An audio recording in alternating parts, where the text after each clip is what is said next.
described many horrifying visions and sounds, and I knew that she had experienced this. And while I have also had my own experiences, I've never experienced anything like what she describes.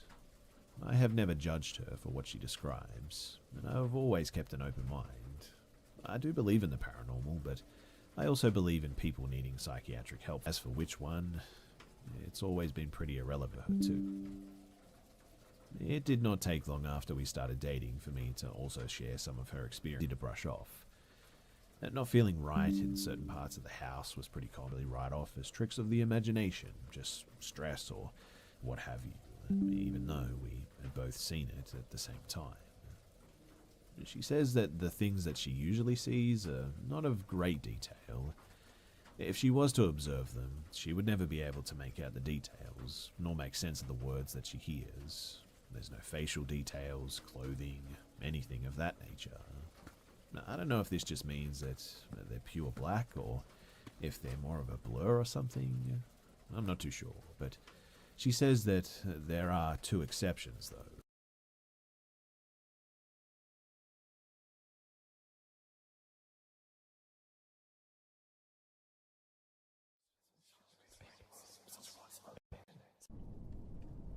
I've been debating on sharing this for a few weeks now, and I figured why not, right? I mean, spooky season is practically here already. So, this happened back in October of 2013, during my senior year of high school. My sister, who could really be called a medium, and I had been browsing the web for urban legends when we stumbled upon an article about a game known as the Game of 100 Candles. In short, this game was a sort of ritual, very similar to the way Bloody Mary is supposed to work. So, to put a long story short, the people playing this game are to light 100 candles and tell a ghost story and then blow out one of the candles. At the end of the game, you should have conjured 100 separate spirits.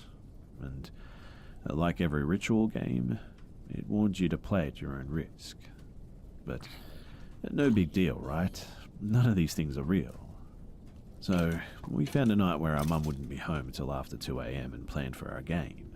My sister, her best friend T, and another friend N, and myself prepared for our night. We waited until our mum left and for the sun to begin to set, and then we proceeded to set up our kitchen. We set up 100 tea candles on the counter and found a box of matches, and as the sun sank lower, we shut off the lights in our house and opened up our glass door, so the smoke from the candles wasn't too bad, and turned off our cell phones.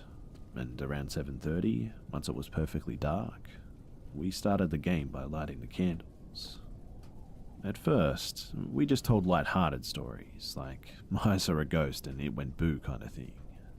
As we finished the first 10 candles, there was a palpable change in the atmosphere around us, though. The air had a static feel to it, and the hair on my neck and my arms began to stand on end. As mentioned, my sister qualifies as a medium who can see and feel things that are not apparent to the naked eye, and even she began to squirm in her chair. As we started the next set of candles, 11 to 20 this time, the house became painfully quiet, and the stories also began to grow darker. The stories that we told went from silly folklore to real-time accounts of just strange things that we had seen. As the candles were blown out, we began hearing creaking and cracking around us. Now, we did live in an older house, but the house never groaned or cracked. Well, at least not this loudly before. So, we finished the next set of 10, and everyone playing was visibly beginning to feel uncomfortable. I mean, the laughter had stopped, and a more somber tone had taken over. Again, we ignored the strange sounds and just continued to play. As the time passed and it grew closer to 8:45, the game took a sour turn, though. The cracks and the creaks became louder and more frequent, and as the 25th candle was blown out, we heard the distinct sound of someone pulling into the driveway, shutting a car door, and walking up the deck to enter through the glass doors. We waited, but the motion lights on our driveway just never lit up, and nobody ever came to the door, and then we heard footsteps leading back across the deck and out of earshot. One of our friends suggested that we pause to look outside and make sure our mum had not returned home early or something. And she hadn't. At this point, my sister suggested using a dowsing pendulum. Our friends agreed, and we laid out the rules of clockwise for yes and counterclockwise for no, and saying goodbye and whatnot. My sister then asked the room, "Is someone here with us?" And the pendulum began to rapidly swing in a clockwise direction. Our friend, Anne, asked, "Is there more than one of you here?" And the pendulum began to swing clockwise again. Anne said that this was some sort of bullshit and took the pendulum himself. I asked, "Did you come because we played the game?" Again, the pendulum swung clockwise. And finally, T provoked it by saying, "If you really are there, why don't you prove it?" And promptly, we heard a loud thud against the wall behind us. We decided that we were just freaking ourselves out though, and someone must have been fucking with us and had obviously managed to throw something in the dark to make the thudding noise. But curiosity got the better of us, and Anne suggested that we just keep playing, so we did. He told a story about seeing a spectre in his dreams once, then seeing it in real life. He put out the 26th candle and 2 others blew out. At this time, my sister, she became visibly frightened. The reason was unknown to us until later, but she claims that at this time, she saw a solid black mass moving down the hallway towards us.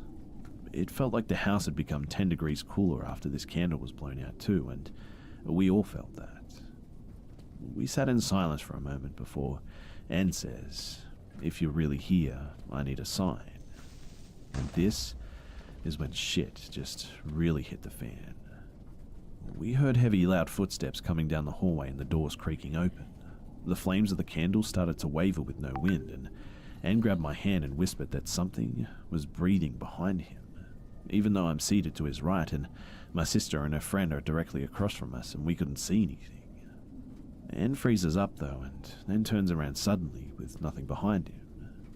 And then, with nothing near it, the doors that we had left open slowly creak shut, with no wind present.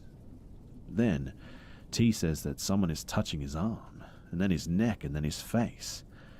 At this time, we just decided to stop playing. I believe the exact phrase was, "Fuck this, I'm done, say goodbye." So, we did. We extinguished the rest of the candles and began turning on the lights and moving as a group. And although the candles were out and the game was over, there was still this really heavy feeling all around. We moved to our dining room, where we had heard the thud earlier, to turn the rest of the lights on. We entered the room as a group and turned on the lights, and Halloween decorations littered the ground like they'd been thrown from their original places. On top of our server was my mum's old battery-powered witch. Her motor had burned out years ago, and we never put batteries in anymore, and she was just simply sitting there. But we started hearing a cracking noise from the corner of the room. We slowly turned around to see that the witch was rocking and bringing her wrinkled hands together, slowly getting faster and faster until the witch just fell over. As her body hit the ground, we heard the loud bang of a door or cabinet slamming shut somewhere else in the house too. And suddenly, our friend T screamed that his face was burning. We turned around and he had a small scratch on his face and a trickle of blood was running down his cheek. And that was it. We grabbed phones and keys and just ran out of the house, dropped our friends off and didn't return home until much, much later. When we did eventually return home though, another friend came over to stay up with us until our mum got home. We turned on cartoons and cranked the volume and just tried to ignore the banging and the footsteps and the heavy breathing that wandered through our house for the rest of the night. In the years following our night of playing 100 Candles, we've seen quite a bit of activity in our home. I've shared this in other places, but I sincerely believe that this was a catalyst for the activity in our home.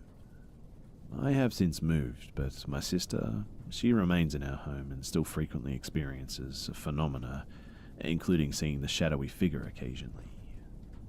Hindsight is 20/20, and we really should have listened to the warnings, I know, but we were young and curious.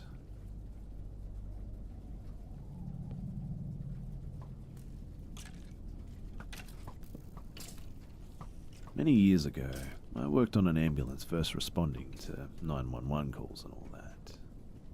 One day, we were dispatched to a person not acting right type of call. When my partner and I arrived at the apartment complex, the first thing we noted was that all the people, except for the patient that were living in the same unit, they were standing outside with terrified looks on their faces, shaking violently. It was raining and it was nighttime outside, but I quickly approached them and asked what was going on. The 25-year-old male looked at me and said, "Yeah, so we were just playing a game when suddenly my girlfriend just started shrieking and screaming. All the lights went out, including the candles, and then we saw her lay on her stomach on top of the board game. My girlfriend's head, hands, and legs, they all went into the air, and then suddenly she just fell to the floor, stood up, and ran into the back of the apartment." My partner and I then cautiously walked up the steps to the apartment door with the mag lights. The door was already cracked open, so I politely knocked and introduced myself as a 911 ambulance paramedic before walking inside the apartment unit.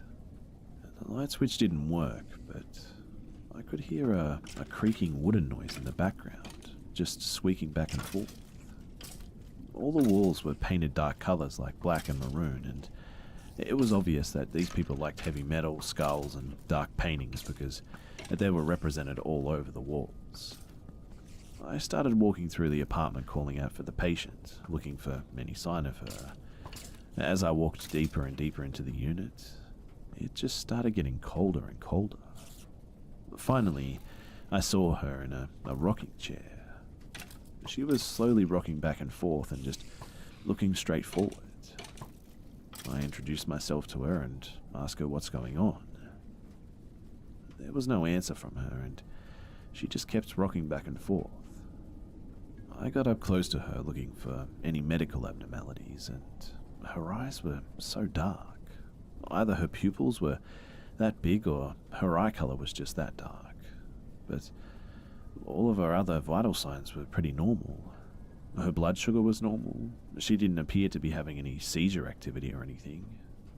I tried to get a painful stimulus out of her by squeezing the shoulder or a sternal rub, but she wouldn't even flinch. I couldn't find any track marks on her too for drug use or anything, and throughout all of this, she just kept rocking back and forth, just looking straight forward. The rule of thumb for paramedics now for this situation, and not being alert to person, place, time, or event, is that she needs to go to the hospital. I tell her that since she's not talking with me, I'll be moving her to a stretcher. And suddenly, the rocking just stops. I mean, all sound everywhere just stops. I can only hear breathing noises now. Well, I lift under her armpits and my partner lifts under her legs, and as we lift, we notice something really strange. The patient stays in a seated form, like completely rigid. We lay her on the stretcher and wheel her to the inside of the ambulance, and as we load her into the back, cracking noises like breaking tree branches filled the air. I look over at her and notice now that she's looking right at me with a huge, scary, crazed smile on her face. And no matter where I moved, her head and eyes just tracked me with that same unwavering smile too. My partner looks over at me sympathetic, knowing that I'll have to be in the back with her. I playfully say, "Good, now maybe you'll talk to me." We begin riding to the hospital, and the heat was on full blast in the back of the ambulance, but no matter how hard we pumped it, it just wouldn't heat up. She was still smiling that big toothy smile and staring at me too, and not answering any of my questions. I looked down to grab my pen that fell on the floor and then looked back up, and out of nowhere, the highest pitched screams and shrieks filled the air as she started lunging at me and grabbing at me. She clashed her teeth and bit at me in my direction, trying all that she could to break loose. Luckily, the stretcher seatbelts were secured to her, making me just out of reach. The huge crazed smile broke into a frightening look of terror and then anger, and my back was against the wall of the box. Luckily, we were already at the hospital, unintentionally a Catholic one, mind you, and as the ambulance drove in, the patient stopped all she was doing, She calmly looked straight back forward and just went mute again. We brought her into the ER and talked with the doctor about what had happened, who, needless to say, was pretty astonished by the story.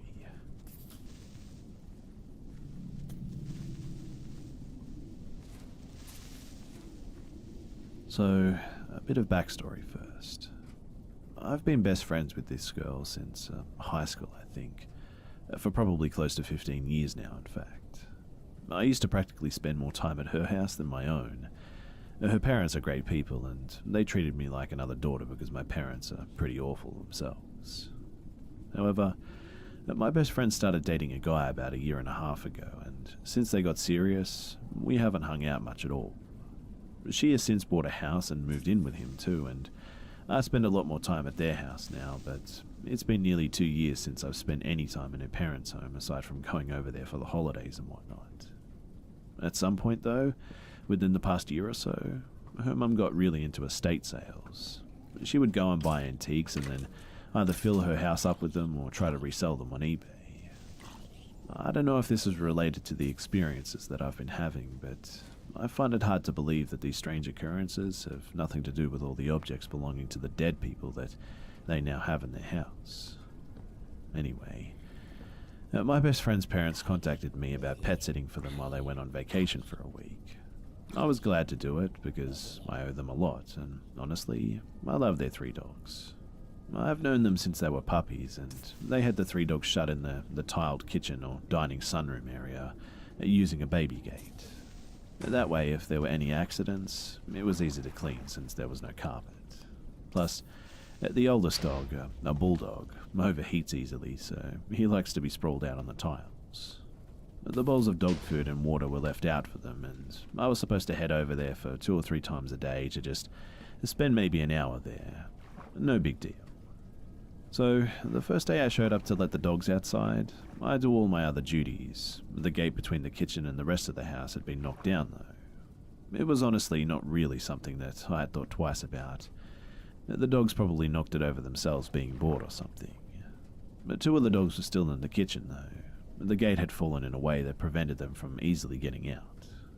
The bulldog was missing though, which was a little weird because he couldn't easily get over the gate either, but I figured he probably kicked it over behind him and wandered off to nap somewhere or something. But because of his age, he is definitely the least likely to make a mess or cause trouble, so I wasn't too worried. But I realized that meant that I had to check the rest of the house for any accidents just to be safe. But first, I get the other 2 outside. I was going to list the things that I have to do: feed the fish, refill the food and the water bowls, etc., when I get this kind of weird feeling. The bulldog is mostly blind, but he normally would have come wiggling to greet me, and all the noise I'd been making with the food would definitely have brought him over. So I started calling the dog and looking for him. I immediately heard him barking, but I couldn't find him anywhere. I looked at all of his favorite spots, but there was nothing. At this point, I was in full panic mode, mostly because I could hear the dog but just couldn't see him, so I felt like I was losing my mind or something. Finally, out of desperation, I started throwing open doors upstairs, and I find him scared out of his wits shut in the guest bedroom. This made me feel really uneasy. My best friend's parents had been renovating the upstairs of their house, so the carpets were torn up and all the furniture was moved into storage. But they had shut all the doors before leaving to keep all the cats out of them because all of the tools and the stuff laying around them could have hurt them. So, how the hell did one of the dogs get one of the doors open and then manage to get shut inside too? I mean, the gate coming down, I'd been totally willing to write off as accidental, but finding the dog shut inside of a bedroom that I'd known had been closed off just made me feel really scared. So, I called my friend and told her what had happened, mostly to keep myself occupied while I'm still at the house. She told me that her parents had actually bought a really nice dog gate before they left, but had forgotten to unpack it, and that I could open it and set it up if I thought that would help. So, I found the giant box by the front door, emptied it, and got to work. It took the better part of an hour to set up, but it was this really good quality pressure-locked gate. It was made of metal, it came up to chest height, so probably around 4 feet tall, I'd say, and takes 2 hands to open. Let me tell you, there was just no way that a dog could knock this down accidentally. Like I said, 2 hands are required to open it too. There are like 2 parts to the locking mechanism. You have to sort of hold this button down with one hand in order to slide the lock off with the other hand. So, content with a job well done, I left that night and went home to my own dogs. The next morning, I came back to find no issue. The gate had worked. But when I headed there after work that night, my heart dropped to my stomach. Somehow, the gate had been opened. Not knocked down as if the dogs had done it, but opened. And the rest of the gate was still in place between the door frame. I refused to believe that the dogs had somehow opened it. Again, the bulldog was missing too. And again, I found him shut in the same room upstairs. Day 3, I go back expecting more of the same stuff, and I'm practically prepared for it this time. But it just gets so much worse.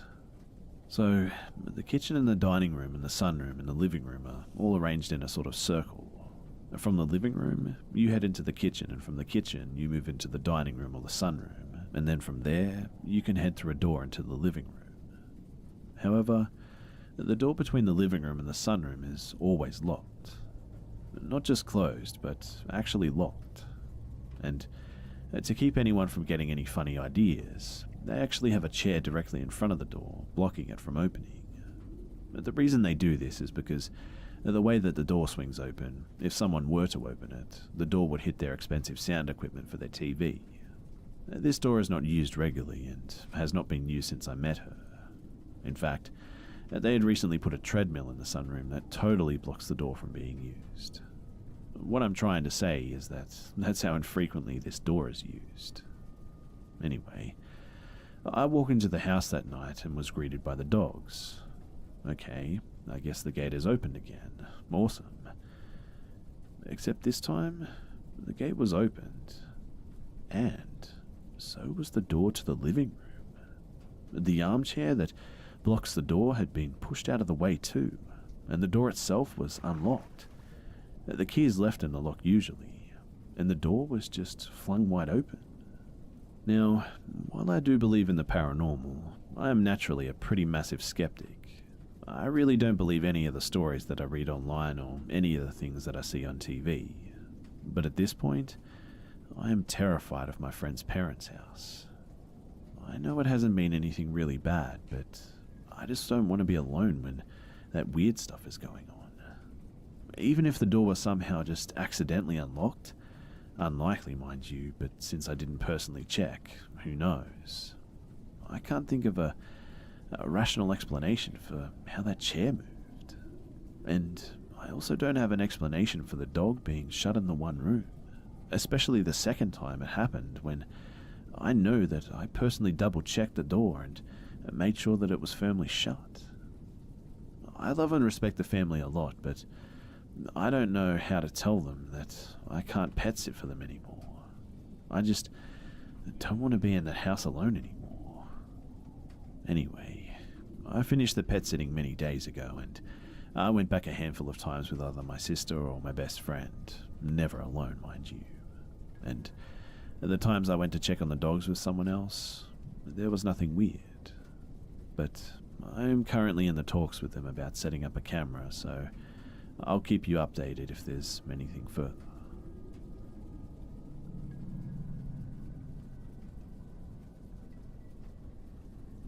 This happened a few years ago when I was around 20 or so, I'd say. I was hanging out with my buddy Matt in my apartment, located in the downtown area of a medium-sized Midwestern city. We were drinking whiskey, watching comedies, playing tunes, etc.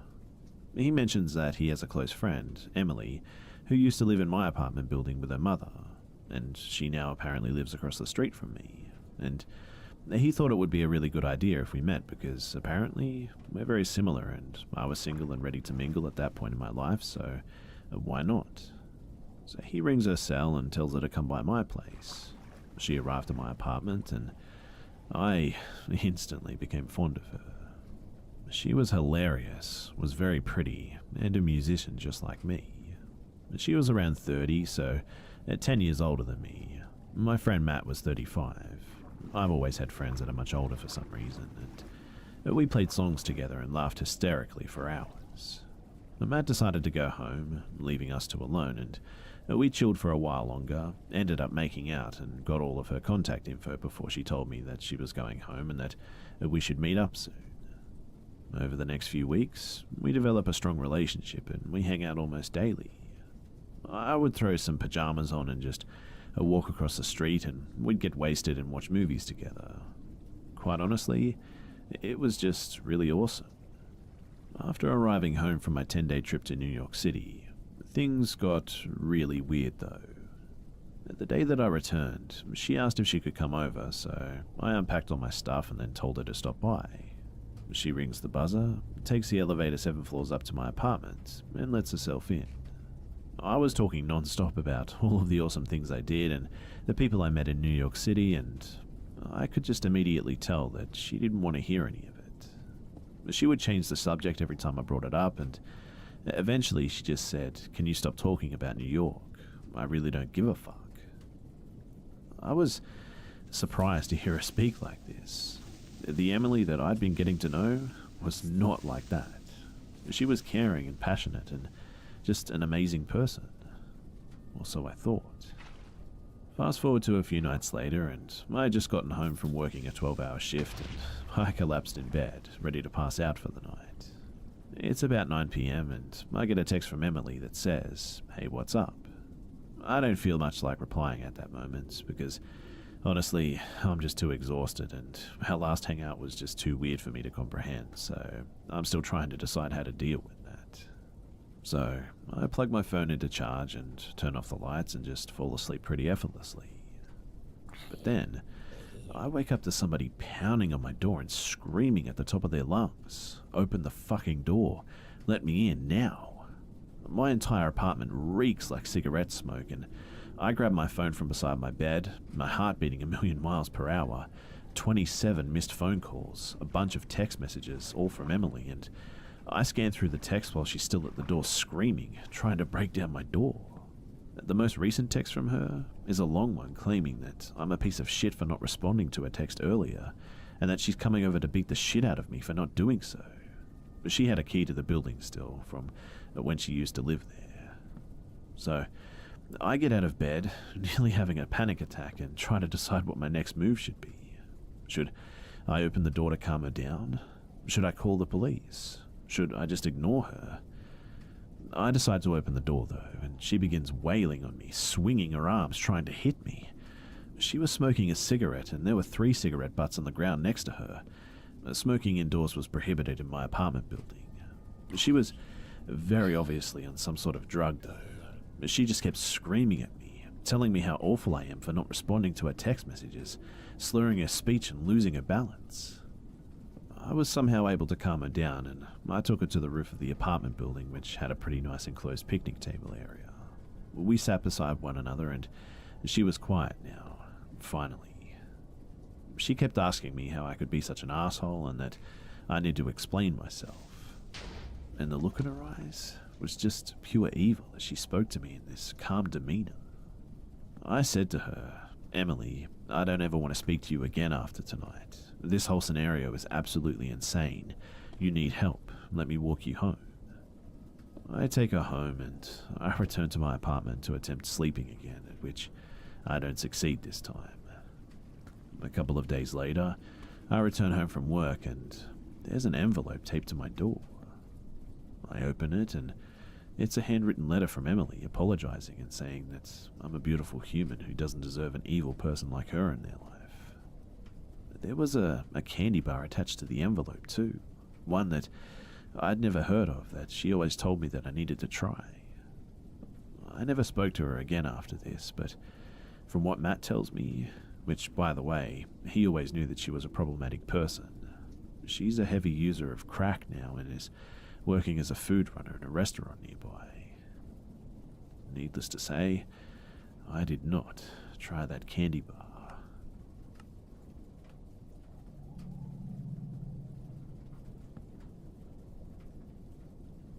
I worked at a local government agency for a long time.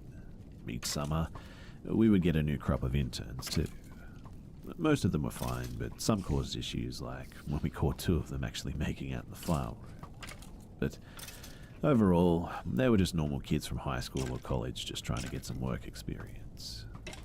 In 2016, my department received an intern later than usual, though, right in the middle of the summer. Warner was a bit older than the usual crowd, around my age in fact, maybe late 20s. We initially hit it off pretty well, and although I found him sort of strange, I didn't mind since he was friendly and we had some common interests. He was the only person in my department who was even close to my age too, so that was kind of nice. But the interns were all teenagers and the regular staff averaged around 60, older than my mum, so I was pretty psyched to have a peer to chat with. So occasionally, I would eat lunch with Warner or stop to talk at his cubicle and whatnot. His strangeness was mostly an outsized personality, a mix of over-the-top enthusiasm with a bit of social awkwardness. I got zero bad vibes from the guy, if I'm being honest. But it wasn't long before Warner started having major performance problems at work. He would produce little to no work on most days, no show or arrive late without informing anyone, and generally just acted unprofessionally.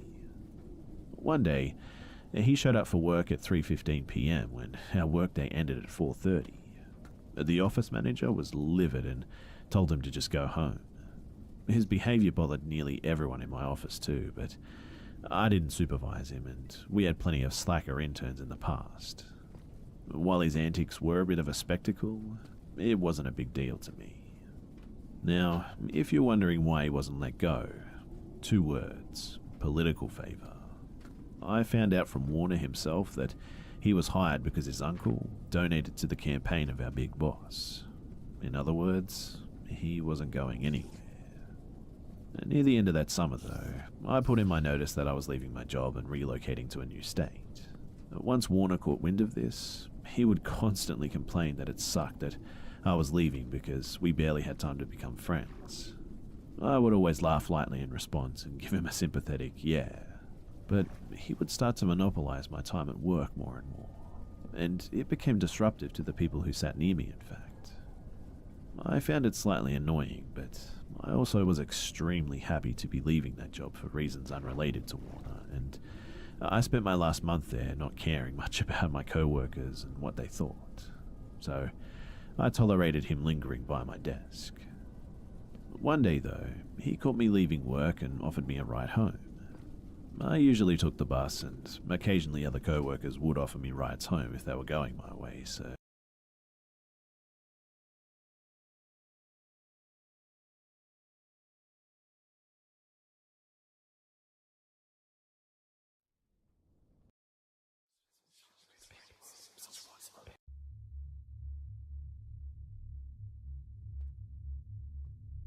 Number 7.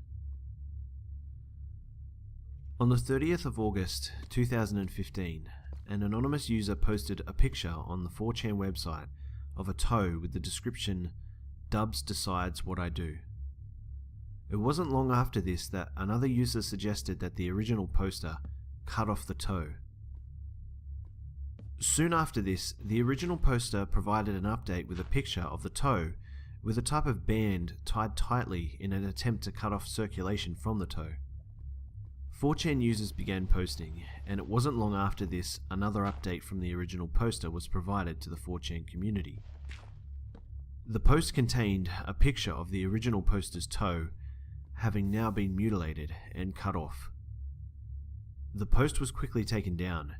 However, screenshots of the original post were uploaded by the community on other platforms, and they remain to be viewed by all today. Number 6. In a slightly different tone to some of the more morbid posts on 4chan, the following post resulted in lives actually being preserved due to a community effort from the 4chan users. On February 7th, a 4chan devotee was arrested by the FBI. This time, it was for downloading child porn from the notorious website and posting threats to go on a shooting spree at his Michigan college that would result in dozens of fatalities. According to an FBI affidavit, Ali Saad, 19, posted death threats on a popular internet website in late November. In those posts, Saad included photos of Columbine High School killers Dylan Klebold and Eric Harris, and wrote that he was confident that he could top the high score amassed by Sung-Hee Cho, the Virginia Tech student who killed 32 people in April of 2007. Although the popular internet website was not named in the affidavit, Saad later told reporters that it was 4chan that he uploaded the original post to. On November 27th, Saad wrote of opening fire with an AK-47 at a biology lecture class attended by hundreds of students.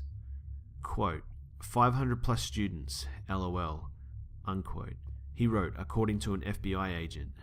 Saad planned to set up a laptop and broadcast the shooting live online via Stickam, the popular streaming video website. He wrote, 10:45 a.m., turn laptop to face 500 plus students, pull out AK-47 I got from gun show and unleash mayhem, definitely going to beat you. That message ended with a, thanks for the help, B-Bros. Be sure to tune in. The term B-Bros refers to regulars in the 4chan's anarchic B-forum. In response to 4chan's posts, two different people who read Saad's threats online reported him to the FBI. With 4chan's assistance, investigators quickly connected Saad to the messages. The Internet Protocol address of the computer that posted the message to the website was captured by the website and made available to the FBI. And by made available, the FBI meant it was provided to the agents without the use of a subpoena or search warrant. During a November 29 raid at Dearborn home, Saad reportedly said that he was using his laptop to post a threat to shoot people at Wayne State on the internet 3 separate times. While Saad denied intending to actually commit a shooting, a forensic examination of his computer revealed that he researched other mass shooting incidences in the United States, including school shooting incidences, prior to posting his threat on the internet. While being interviewed by agents, Saad admitted to downloading about 25 child pornography images from 4chan. A review of his laptop hard drive revealed more than 20 stored files containing child pornographic images that were downloaded between November 20th and 21st. In a brief interview, Saad said that he first visited 4chan a week before everything happened, claiming that he went onto the site out of curiosity, since he had seen it described as the dregs of society. Saad, now attending Henry Ford Community College, added, "And I got fucked for it." Saad arraigned Friday at a U.S. District Court in Detroit on a pair of felony charges. He's free on a $10,000 bond. Number 5. In a recent development on 4chan demonstrating the sheer strength of the community, 4chan users were able to ensure a competition involving Taylor Swift was won by a particular individual. The contest, sponsored by Boston's Kiss 108 FM, gave one winner the chance to meet Swift, take a photo with her, and attend her show at Gillette Stadium on July 27th. At first, this may not seem so disturbing. However, the details of who the community were promoting soon became apparent to everyone involved. The radio station FAQ page encouraged people to vote for a contest by visiting their unique link daily every 24 hours. It was a blatant plea for traffic, and it made the contest pretty easy to spam.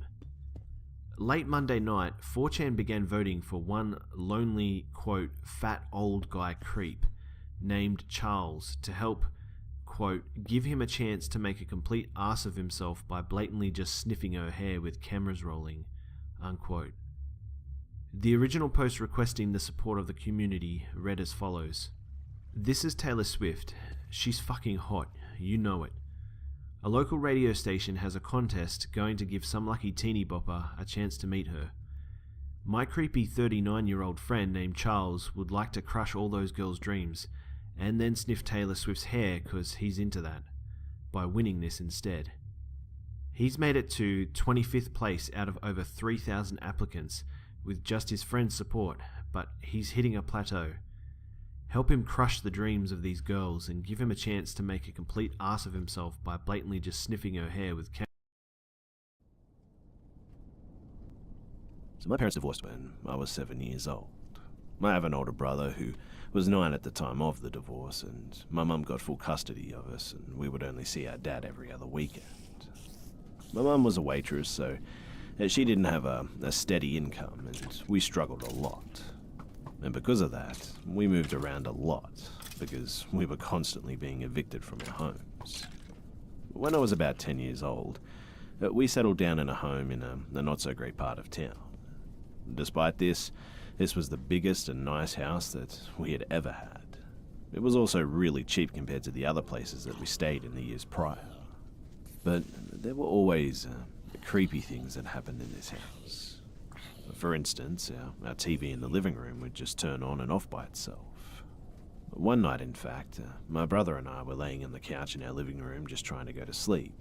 This wasn't uncommon for us, as we slept in there many nights throughout our time there. And our TV came on as we were dozing off. Angrily, I got up and unplugged the TV from the wall and sleepily crawled back into our couch. A little while later, I could hear the faint static of the TV turning back on. I got up and went to unplug the TV, forgetting that I'd already done this previously, and when I realized, I freaked out and pressed the power button on the TV to get it to turn back off. And after that, I didn't sleep much that night. A few months passed by, and I'm laying in my bed this time. I'm not really trying to sleep, I'm just kind of laying there, and it was really quiet in my room when, out of nowhere, I heard a tap on my window. It was like a tap that you'd make with the pad of your finger, not your fingernail. I jumped off my bed and ran as fast as I could to my brother's room, which was right next to mine, and I turned on his bedroom light and was hysterically trying to explain to him what had happened in my bedroom seconds prior. I was begging him to let me sleep in the room with him because I was afraid to be alone at this point. He agreed, and I got into his bed, and after a few moments of laying there, we heard the same 2 taps on his window. Well, without saying a word, we both jumped out of bed and ran into our mum's room. We were crying and telling her what had just happened, and she had been asleep and was irritated that we woke her up. She groaned and told us that we were probably just hearing things and that we needed to go back to bed. But as soon as she finished her sentence, someone tapped on her window the exact same way that they had done to my brother and I.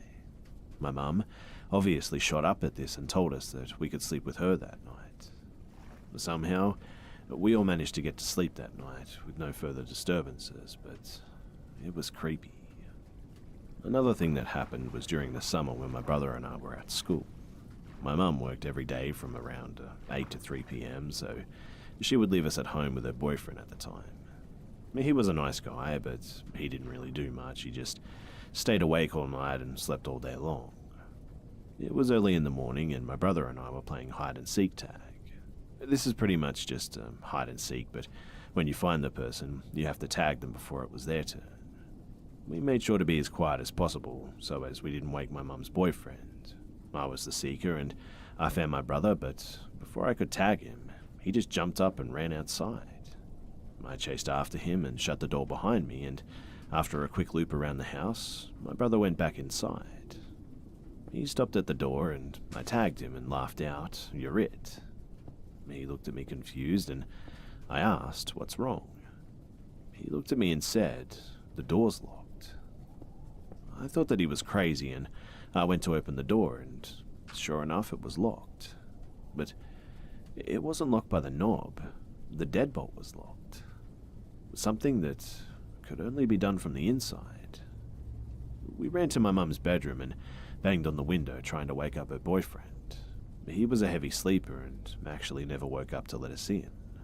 Hours pass and my mum comes home and lets us into the house. My mum had also told me that there were some nights that she was sleeping in bed, and she would hear my brother screaming his lungs out for her as he had just seen something terrifying. My mum would jump up and run into his room, only to realize that we were at our dad's house for the weekend. She said that this happened to her multiple times too. One night at around 3 a.m, we were all in our bedrooms just sleeping soundly, but were woken up by a loud crash in our storage room. We all slowly tiptoed out of our rooms to find all of our Christmas ornaments broken on the floor. We had been staying here for over 6 months by this point, and our storage tubs were stacked neatly in our storage room. We also didn't have a cat or any other animal that could have knocked them over. We also had carpet, not hard wood, so all of the ornaments being shattered seemed just really unusual. Well, we cleaned up the broken pieces and we just went back to bed. The last thing that happened in that house before we moved out was actually while we were on vacation. My mum had a friend who let us stay over while we were gone for a week. He didn't have a house of his own and he sort of just hopped from couch to couch, so this would only make sense for him to stay over. About halfway through the week, my mum received a text from him and it read, "I'm sorry, but I can't stay here anymore." My mum walked into another room and called him to ask what was going on. After their conversation, my mum explained to us that her friend was sitting on her bed in her bedroom with the door cracked open, and he said that he had heard a noise and looked through the crack of the door and saw a little girl looking back at him. He said that he got up to check it out, thinking that he was seeing things, and he said that when he opened the door, he saw the little girl running away from him. She was apparently wearing a white dress, and he said that she ran into the storage room, and he explained that she didn't look scared and more like she was laughing, and it looked almost as if she was trying to play hide and seek with him. But after that, he just packed his bag and left, and I just never saw him again after that. We moved out of that house and nothing has happened to us since then. But surprisingly enough though, we actually know the people who live in that house today. They have said that they've experienced some weird things, but they haven't really gone into detail about it. All I can say is that I'm just happy that I'm not living there anymore.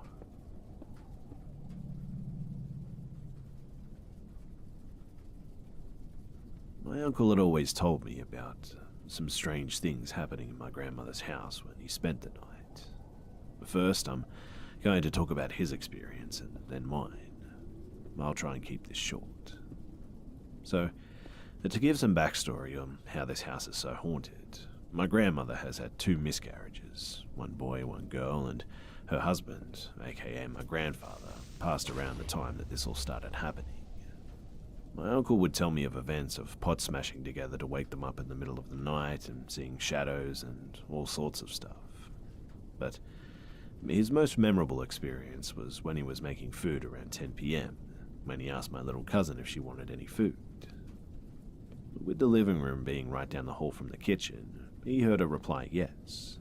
So he started making the food and asked if she wanted him to bring it over to her.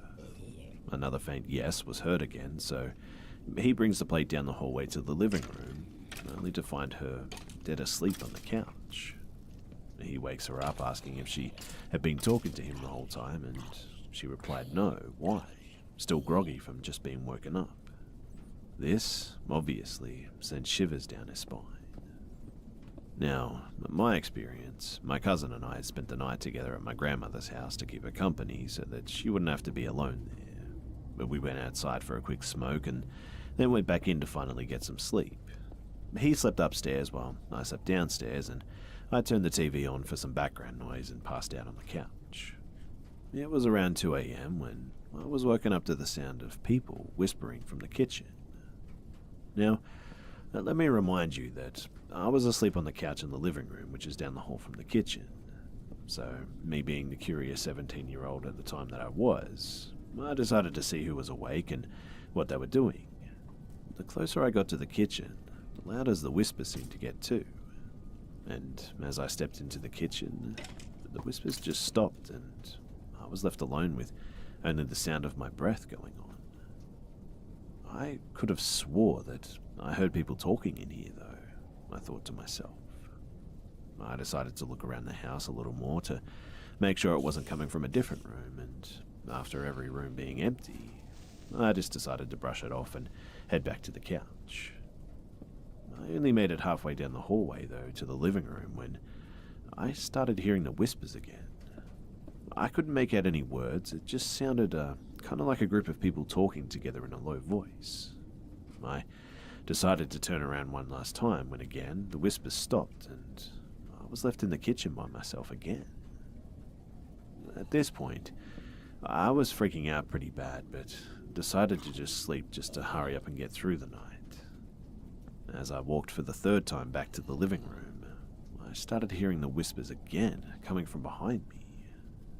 I didn't even look back this time though, and decided to just try my best to ignore it by turning up the volume on the TV. And after a little while, I ended up falling asleep to the next morning. When I woke up, I told everyone about what had happened, and to be honest, no one was surprised. My grandmother's house is pretty notorious for events such as this, and to this day, I still wonder where the whispers were coming from. I don't know what happened that night, but I can't help but think that it was spirits or something.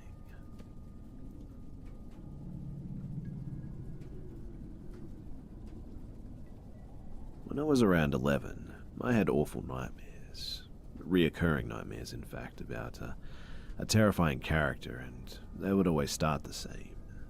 I would be doing something that brought me intense joy, though I can't really remember those parts, and at the height of that feeling, something would happen. Something out of a slasher film. I was absolutely terrified of anything bloody or insidious as a child. I remember my brother and sister actually sat me down to try and watch an episode of Family Guy to normalize that humor for me, but it was an episode where Peter and the chicken fought, and it was extremely bloody and violent, and I just lost my shit. I say this so that you know that I got disturbed very easily back then. But back to the dream for now. So, after something extremely satisfying would begin to conclude, a loud bass hum would fill the air and everyone around me would become instilled with what I can only describe as a primal fear. The looks on their faces would make me fall down and sob, and I would cover my eyes and I'd hear a slaughterhouse around me. There would be spilling of blood and the sharp pain from head-splitting shrieks and cries, and it was just honestly so fucked. And after a short moment of listening to my friends and family get murdered, the bass hum would stop and I'd hear someone run around quietly, snickering to itself. It was as if a child was running around playing hide-and-go-seek or something. And then I'd hear complete silence as their feet would slowly form to the carpet or whatever surface it was. This dream usually took place in many different places, as they walked towards my backside. It would always stop at least 3 feet behind me, but I don't know why, and after some haunting silence, they'd speak, but it was always a different line, and here's a couple that I remember. There was, "I'm sorry, yeah, we've all heard it. I love my name, but let's just say it's Rob. Sorry, I'm busy." And this one, which the voice would say a lot, "So is it Sunday yet?" He would say something along with that sometimes, but I don't really remember now.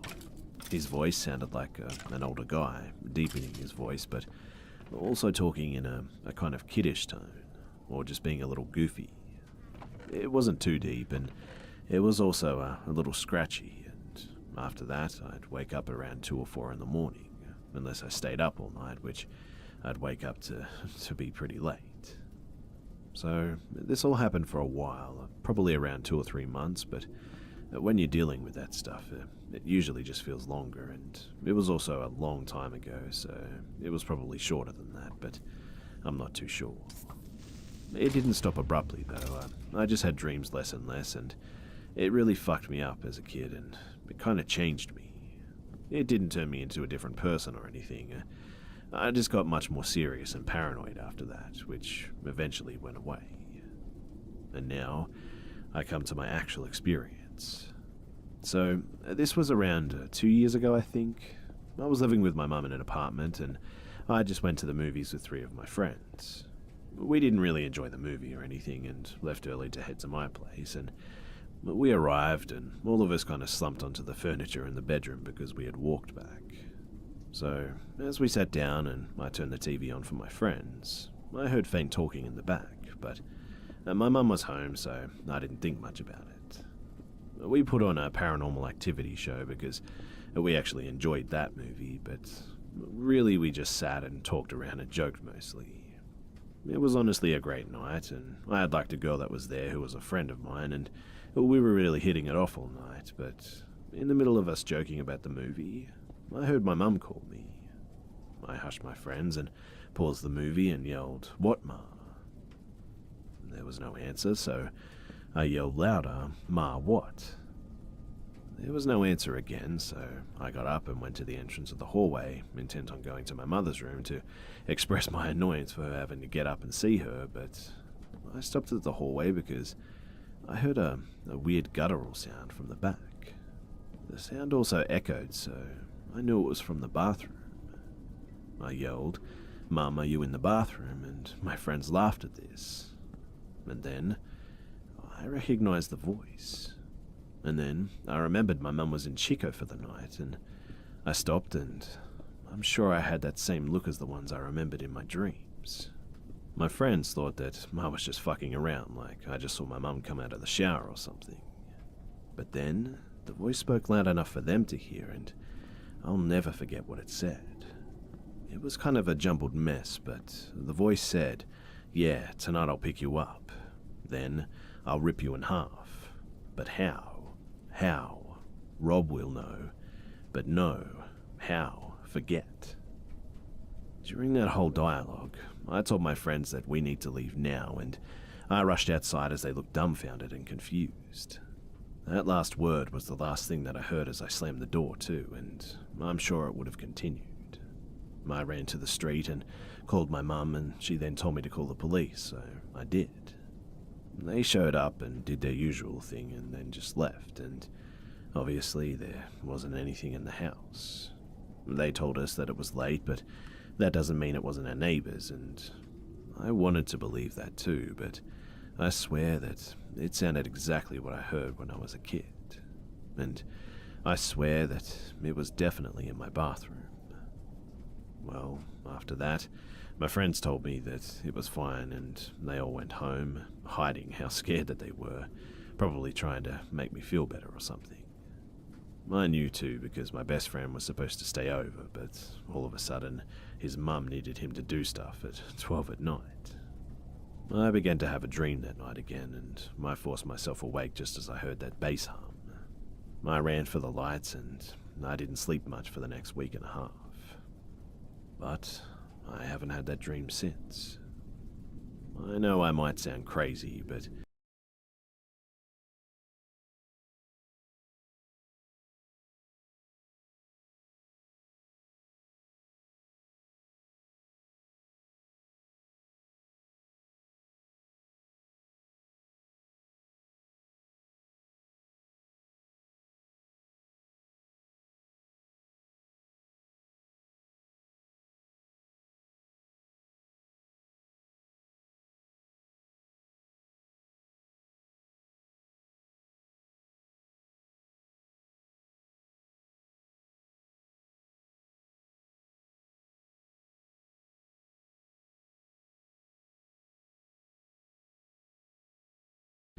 I know that I heard that thing in my house, and I know for sure that my friends heard it too.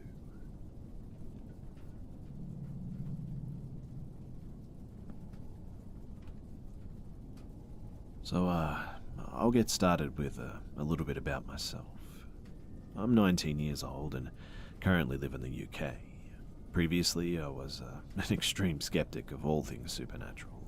Ghosts and demons and all those stories just never fazed me, as I can normally convince myself of a rational explanation.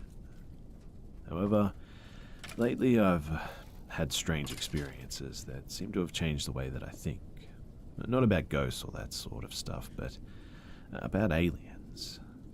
You see, I've always had an underlying fear of grey aliens. Not an extreme phobia or anything, such as arachnophobia, where the sufferers can't even look or hear about their feared creatures. In fact, I have an extreme interest in the concept of aliens and wish to believe that they're real and we're not alone in the universe. However, something about the idea of grey aliens just presents me with an intense feeling of dread and despair when I think about them in my own life. I can't sleep being able to see outside or facing anything with a corner that I cannot see around. I also find it difficult to sleep without any kind of sound to distract myself with and help me doze off without much thought. Now, approximately 3 months ago, I encountered my first ever night terror. These were common for my dad, who experienced them for years. His night terrors, however, were generally funny, him seeing weird things like my nan's eyes glowing neon that woke him up screaming. My only night terror to date was very different. I laid in bed with my girlfriend and fell asleep, and I remember each part of the dream like it was real. I awoke in the same clothes, with the same sleeping position, with my curtains in the same position and everything. The curtains were slightly open, so I did struggle to sleep, but I didn't want to make a fuss and look like an idiot in front of her or anything. A boyfriend who can't sleep because he's scared of the tiniest side of the outside? Get a grip, man. The only thing that happened in the dream, though, was that I could see a face, a dead center of the gap in the window. It didn't move and it didn't blink, it just sort of floated there looking at me. Whatever it was, though, it wasn't human. Its face was long, almost shaped like a slice of pizza or something, rounded at the top and thin down to the point at the bottom. It may have been that it was blocked by the curtains too, but this was all I could see, and as much as I wanted to see, to be honest. Its eyes were large, too large, black as night, no pupils, no movement, just there, but I could tell that it was looking at me too. I felt the same sense of dread that I do with the alien fear that I have, feelings of my heart sinking and an inability to move, and in fear of what might be waiting around each corner. I awoke hyperventilating, in fact the same hyperventilating I encountered at the end of my dream. My girlfriend woke me up in fear of what was going on with me, but I just shrugged it off as a nightmare. Ever since, though, strange things have been occurring in the house. My family had reported strange things happening before, but my lack of experience has led me to believe them to be explainable, weird things that just happened for a reason or something, such as a lack of balance or wind from outside, the usual. My mother claimed that she had seen a man look at her through the doorway of our living room, but disappear when she looked directly at the area. Her and my brother's girlfriend also experienced the same dream on the same night, talking to twin girls by each of their respective bedsides. My brother and sister claimed to see shadows run past doorways, and my father claimed curtains moved on their own with no windows open. I never truly believed these claims, until my experiences started. Since that night terror, weird things have been happening around the home which, to be honest, really terrify me. Items have flown from sides which we could not see but were impossible to fall. Entire books, which weighed upwards of 1 kilogram approximately, fell to the floor despite being completely on the side, with no parts over the edge. Loud bangs were heard at night from our downstairs that scared our animals and sounded like gunshots, but nothing moved upon investigation. As I live in the UK, it's also extremely difficult to get a hold of firearms, and nobody, as far as I know in our local area, has even held a rifle, let alone shot one in their house. Our cat continues to look at things too, which just aren't there, following them around rooms with their eyes, which dilate to their maximum level, looking at nothing. Knocking has been heard at our back door too, which is made entirely of glass, mind you, meaning that we would see anyone who would do it. Our technology constantly bugs out too, with lights flickering constantly, light bulbs lasting no longer than a few weeks at most, and Wi-Fi in our home being ineffective despite constant upgrades and extenders. It almost feels as if something is blocking electrical signals, especially in my room, as I plugged a cable straight into the router that connects to my Xbox 2 floors up, which one night was just pulled out from underneath my door, despite being so tightly wrapped anywhere besides just outside my room that pulling on it from anywhere other than there would conclude with failure. The weird experience, though, was straight after we heard the knocking on the back door. I retreated lazily up to my room to just play video games, and the top landing light was broken again, meaning that it was not on, and no other upstairs room lights were turned on, with my door being shut, and suddenly a bright blue flash occurred as if it originated from my room, almost as if someone had just used an extremely powerful torch that filled the entire floor for a second, despite my door being completely closed. I have no idea what these things mean, and I try to explain away, but I feel as though each event just keeps drawing me back to that one night terror with that face that scared me to death. Even as I write, I can feel that dread engulf me. I'm unable to stay calm and feeling as though around every corner something just continues to peer around and watch my every moment. I just want to know what's wrong, to be honest.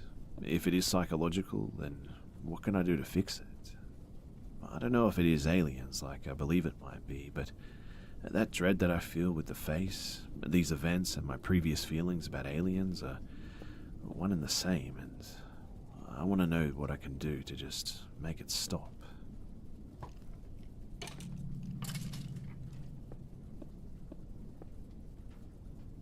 At the time this story took place, I was about 13 years old.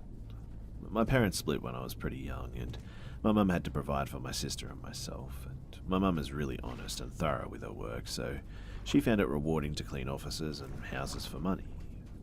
My sister and I often went with her to clean up too, and by the time that this story took place, we were pretty used to it. So, my mum had 3 buildings she cleaned regularly, which we came up with nicknames for. There was the main building, the red building, and the brick building. Brilliant, I know. We had to clean all 3 buildings that night, so we started with the red building. This, out of all the places that I've ever been to help my mum, was my least favourite. I hated going there. It looked normal from the outside, mind you, but every time I took a step inside, I felt depressed and uneasy. It was like all the purpose of life had just been sucked out of the world, and I just wanted to fall asleep. At this time, it had been a while since we had visited the red building, and there was this bathroom in the surveillance room that needed a clean badly. The surveillance room was usually locked, and I actually had never been in this room. The first thing my sister and I noticed was the wall of monitors, each displaying the feed of the security cameras that were everywhere in the building. We had some fun playing around with the monitors, making one of us stay in the surveillance room while the others make faces and stuff in the camera in another room. I would like to mention too that my sister and I have a close relationship, and we've always just been weird.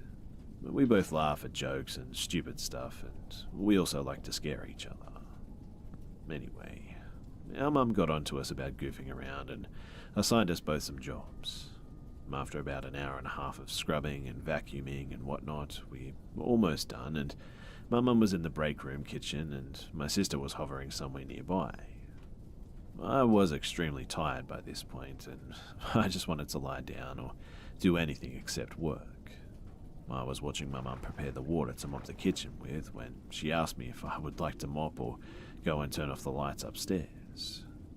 I was so exhausted that I was only thinking about not doing work, so I decided to turn off the lights and I headed up the narrow stairs into the kitchen. The layout of the upstairs was odd since it used to be an apartment building. But there are 2 sets of staircases on opposite sides of the building, and I went up the ones in the kitchen. The other set was in the entryway of the front door. At the top of those stairs there was this hallway too that I always like to avoid. So I started turning off lights one by one, and I was thinking about how we still had 2 other buildings to clean, and I needed to pull myself together. I blocked out my surroundings and was effortlessly flipping switches. But the second that I walked into the hallway that I tried to avoid, I became a little more aware of what I was doing. Ever since I was little, I've been afraid of the dark, so I started turning off the lights in the offices that surrounded the hallway.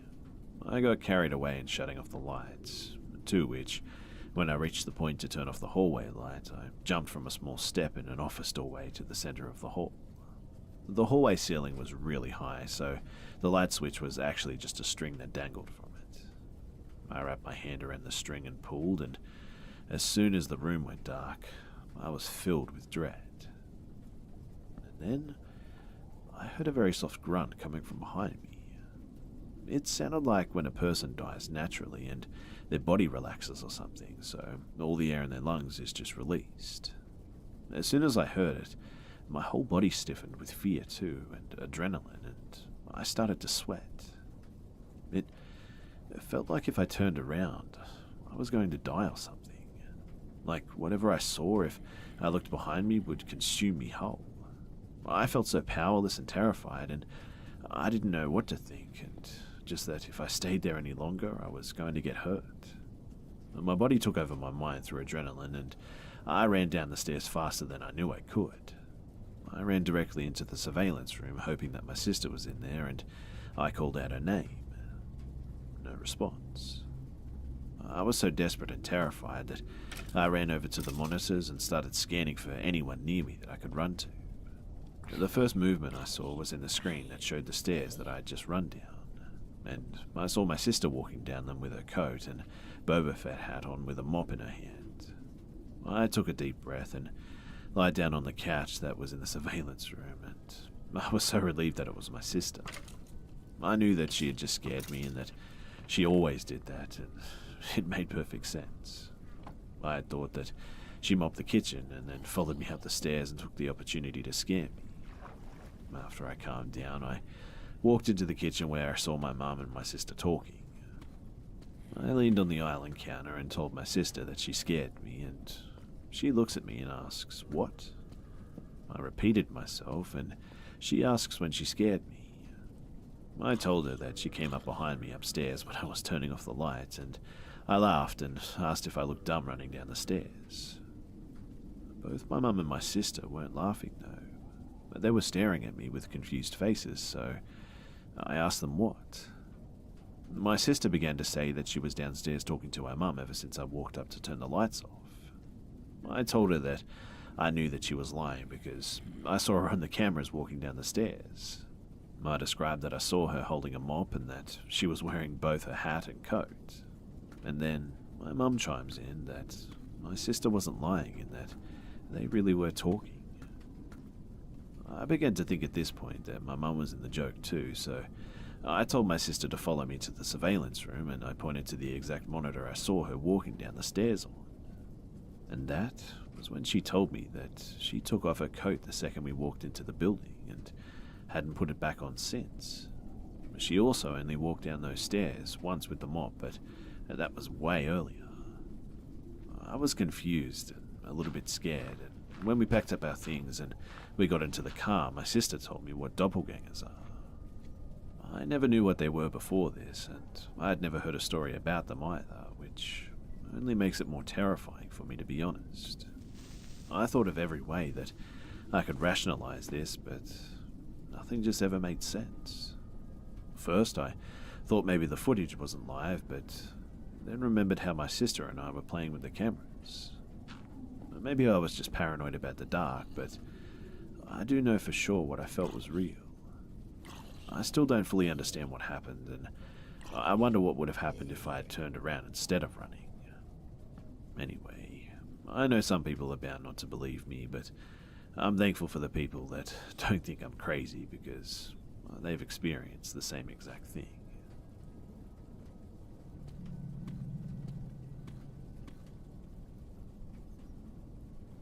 So my father has had his fair share of strange and paranormal encounters in his lifetime so far. However, one experience that really stuck to him took place in 1982 when he was 13 and still living in the Philippines. He was attending school at Christ the King Missionary Seminary in Quezon City, a Roman Catholic institution that prepared students for priesthood. Obviously, my father never followed through with the program, thank goodness, as he admitted that he was never really serious about becoming a priest and that joining the seminary was really just a means for him to live more independently. And apparently, this story is partly responsible for changing his mind. So, my father and his friends, John, Rob, Richard, and Nick, all attended the seminary, but none of whom actually became priests either. Go figure. Everything stemmed from when Nick got sick with the flu one time. He was quarantined in the seminary infirmary so as to prevent other students from getting sick, as was standard procedure. And no one thought anything of it, to be honest. It was when he was released 2 days later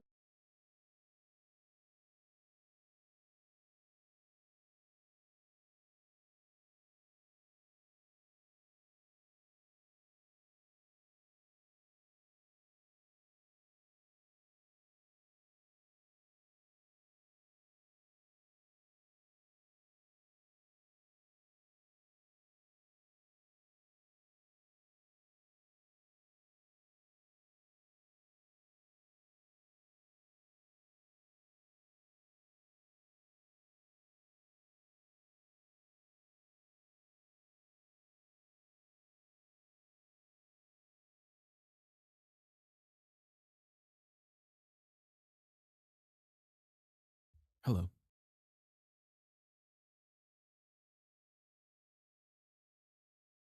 A few points before.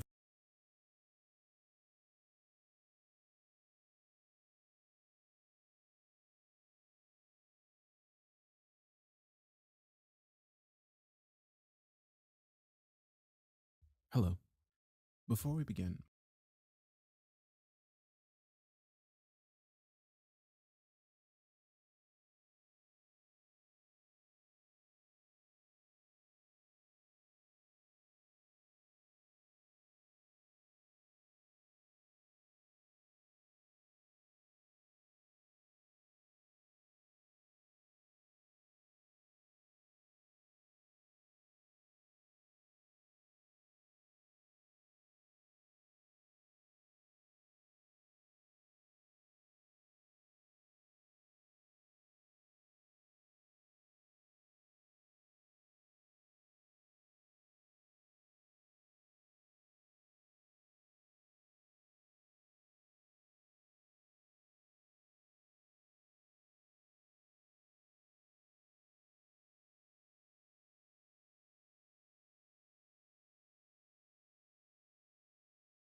I slowly opened my eyes.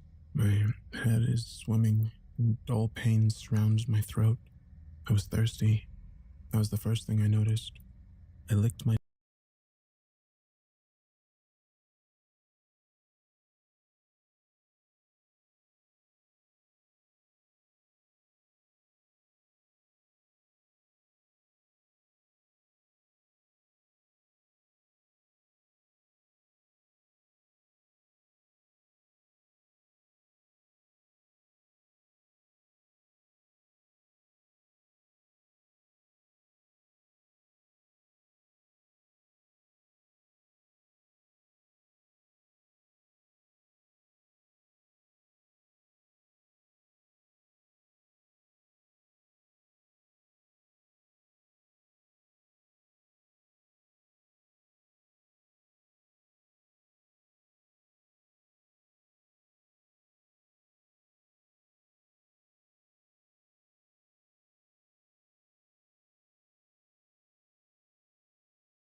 It was a long walk to my car. The restaurant I worked at was right on the beach. Basically on the water. Maybe 200 feet of coast separated the mangrove from the Atlantic Ocean, or probably even less. This meant I had to park pretty far away, because the only parking spots by the beach were paid parking. As usual, I wandered through the street-lit beachside town across silent roads to my Toyota Camry. But don't let the silence and inactivity of tourists fool you. An hour ago, I was up to my knees in orders, though we were only open till 9 on Tuesdays. And with the mangrove closed, pretty much everybody cleared off the beach. After all, we were open later than anything else out there in my puny town. I was still sweating from the busy night as I reached my car. It was covered with dew as the cool night air replaced the sweltering beachside heat of the day, and I leaned against the driver's side, pulling out my tips from the night. I thumbed through the bills, then added the tips I'd received on credit in my brain. $174. I nodded, pleased. Pretty good. I stuffed it back in my apron and got in the car. Now the usual question hit me. What the hell am I going to listen to? I went to Spotify and scrolled through my playlist, trying to find a song I was in the mood to hear. I'd heard all of them 100 times, though, and the radio wasn't any better. The only stations in town were pop and country, and I didn't want either. I sat there for probably about 5 minutes before I decided it didn't matter and just wanted to go home. But then I decided to check YouTube. Lots of niche music pops up on there, and maybe I'd find a hidden gem. But after a little longer searching, I determined the 25-minute drive in silence was preferable to wasting my time in the parking lot. I then noticed something under the recommended section. It was a live stream of music called Relax FM. I shrugged. I pressed it, and a moment later, a song I'd never heard before met my ears. I couldn't tell you the name, but the sound, it was haunting. The somberness of the piano captivated me, thematically and ever so slightly out of tune. And as the song went on, the strange ambience of the instruments and the singer's pained falsetto pulled me in. Damn, what is this? I thought. I like this. And just like that, my 25-minute drive home was filled with the quaint music of Relax FM. It played a mix of lo-fi hip-hop, smooth jazz, piano music, and on occasion, an acoustic song. Most of the music wasn't popular. I'd heard almost none of it before. Since I felt like I'd heard every song in existence on my way home from work, this was quite the relief. When I got home that night, I was already addicted to it. My parents and brother were already asleep, and I swung by the kitchen, microwaving a bowl of ramen before heading up to my room. I sat behind my desk, blowing on the noodles to cool them down before I logged onto my computer. I pulled up Relax FM. Now that I wasn't driving, I noticed the video. On the screen before me was a picture of a girl. She had long, dark black hair and bright, calm blue eyes. Her skin was pale, like she'd never left the room in which she was pictured. And she was leaning back in a chair, wearing a midnight blue crop top and black shorts. Her hair draped over her shoulders, coating her back as she relaxed. Her room was mostly normal, except for the fact outside the window on the left side of the screen, one could see she was in outer space. The moon was off in the corner, and the sky was alit with twinkling stars. The walls were a metallic sterling, but were coated with posters here and there, and a lamp sat on the nightstand, cascading the room with a tranquil yellow glow that clashed with the blue light coming from the galaxy outside. It was almost a still picture, but parts of it were slowly moving. She blinked now and then. Also, she was typing on a keyboard at her desk. If I listened very, very closely, I thought I might be able to hear her fingers tapping the keys. The stars outside were twinkling, and you could see the girl's stomach rise and flatten with every breath. I noticed on her desk was a book labeled Andrea's Diary. I sighed, studying the video. It was soothing to look at. Though this was obviously a hyper-realistic animation, the way she moved on occasion, like adjusting her seat or brushing her hair with the side of her fingers, made her almost seem real, like I was looking through a window into her room. I noticed a radio in the back of the room, as if the music playing from the video were coming from it. I'm glad I found this, I decided as the music lulled me into drowsiness. At last, I shut it off for the night and climbed into bed. The music I'd heard that night swirled around in my head, and I fell asleep in no time. That was the beginning of the very strange turn my life took. It started out so normal, just me listening to music on my way home from work. I didn't think it could have become so strange. As the week went on its slow progression to Friday, whenever I'd get out of school, I'd listen to Relax FM on my way to work. I didn't really listen to anything else anymore. It was like it hypnotized me or something. And speaking of hypnotizing me, Andrea, the girl in the video, she was starting to feel like someone I knew. I know this is embarrassing, seriously, but I was pretty lonely at the time. I had my best friend, my parents, and my younger brother, and that was about it. I didn't have any girls in my life, and I contribute that mostly to how I was starting to feel. Most of the time, when I wasn't listening to the station, I tried to ignore those awkward thoughts. The idea that I was starting to fall in love with a girl in a video, but when I was alone in my car, on the peaceful drives home from work, or awake in my room late at night, lying in bed listening to it, I couldn't deny it. I felt like I was getting to know her, like the songs were her, and they made me feel good, so it was like she made me feel good. Yeah, it's cringy, I know. That's what loneliness does to a man. And trust me, I wasn't thrilled about this, and I really tried my best to pretend it wasn't happening, but Andrea, that girl in the video, She was pulling me in, and I couldn't help it. I started feeling so weird that I looked into it myself, the science behind how a rational human being can feel an attraction to a character in a TV show or book. From what I could find, your brain doesn't really determine the difference between characters and people, between pixels, pages, and skin. Your brain is pretty easily fooled. Think about, for instance, the main character of a show you watched growing up. When you think back to that character, you feel like you love them, almost like they're your friend, but they aren't real, and never were. And you know that, but you still love them. You literally love them the way you love your real friends. At least subconsciously you do. When you aren't applying the filter of practicality and understanding of the fact that they are fictional, in the pure and utter sense of the feeling, you love them the same way. The same thing with your favorite couple on a TV show. You found them adorable, and when they kissed for the first time, you felt butterflies in your own heart. Sometimes you think to yourself, I wish I had a relationship like that. But they don't have a relationship. They aren't real, and neither is their love. However, your brain can't tell the difference. That was kind of how this was. Yeah, Andrea was just a girl in a video, but my brain didn't know the difference. She had a body and a face, and the music was her attitude, her spirit. She was completely enough to trick my lonely self. But still, I was a rational 17-year-old guy.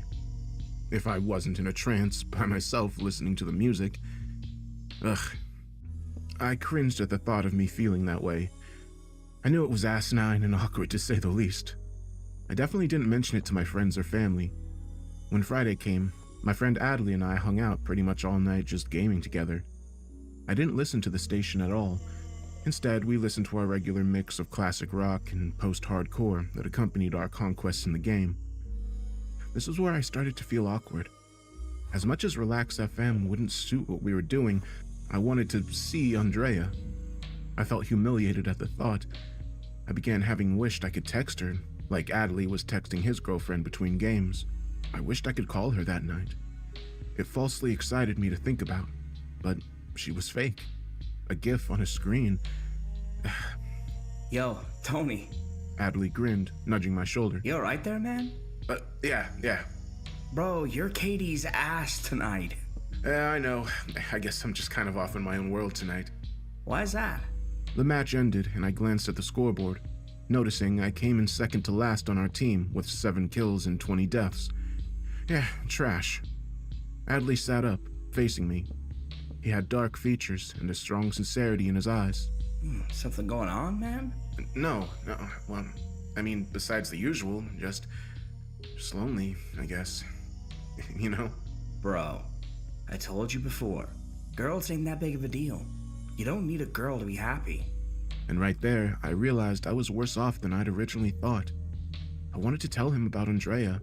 I actually wanted to share with him that I was attracted to some girl on a YouTube livestream. Explain to him how I felt like I really knew her, how she felt real, how I felt like I just wished I could talk to her. I made sure not to mention any of it. At least I was sane enough to do that. I know, Adley, it's nice to have company sometimes, you know? Adley's phone lit up, revealing a text from his girlfriend, Cheyenne. Babe, it said. We chuckled, and I said, see, like that, the company. I wish I had a girl to text right now. It just makes everything so much more interesting. You'll have that again. Don't get so worked up about it. I don't get it. I went on, figuring Adley didn't want to hear it, but I had to get it off my chest. It's not like I'm some shy loser. I talk my ass off. Everywhere we go, I try to get to know people. I'm never awkward in social situations, I think anyway. He conceded with a nod, to my relief. Hell, if I think a girl's pretty, I talk to her, but it never works out. They always just say they're my friend in the end, and then ignore me unless I hit them up. It's the town, man. Girls here like college guys, not moron parkourists that can't shut up to save their own life. I laughed bittersweetly. It was funny, but he was also right. My mind went back to Andrea. She was always there. Every time I looked up Relax FM, I'd find her. She didn't leave me on red. She didn't look awkward to see me, glancing left and right when I talked to her in person, as if to make sure no one else was watching. She didn't hit me up first or invite me to places, but she couldn't. She was stuck in the computer, after all, so I couldn't be mad at her for that. And somehow I felt like if she could, she would. Around 11 o'clock, Adley drove over to his girlfriend's house, and I was left alone. Usually, I hated when he left. The night went from fun and distracting, playing video games with my best friend, to lonely and eye-opening. I'd sit there thinking about how this was a Friday night, and I wasn't at a party or with my girlfriend, but alone in my room, doing nothing. But tonight, I was happy he left, because now I could go on to Relax FM. I shut off all the lights in my room. I sat down at the desk, feeling the cool breeze from the ceiling fan as I typed it into the search bar. I started to feel butterflies, like I was about to call my crush. When I clicked on the video, I noticed two things out of the ordinary. One, instead of typing on her computer, she was sitting up, scribbling something into her diary. Secondly, unlike the usual 230 or so people watching, I was the only one. The only listener on Relax FM. This really surprised me. Now, it really felt personal, like it was just me and her. This is when I got really carried away. I decided to talk to her. I felt incredibly apprehensive at first, but as the music drugged my ability to consider the actualities of the situation, I let my emotions take over. The song playing was called Memory, from some 90s anime. A rainy mood was added into the background, making it sound like a storm was quietly brewing in the distance. Hey, Andrea, I began. It's me, Tony. I've been listening to your music for about a week now, and I like it. Good taste in music. It's really different from what I'm used to hearing. I paused, overwhelmed with shame that I was doing this, but I swallowed it. I knew that I could really enjoy this moment if I got past the embarrassment. I refused to think about it and continued. I know you can't talk, but that's all right. I'm getting to know you through your music. I like how calm you are. Honestly, when I'm leaving work at night, I just look forward to seeing you. I cringed again. I pushed through the humiliation. Really, you just calm me down.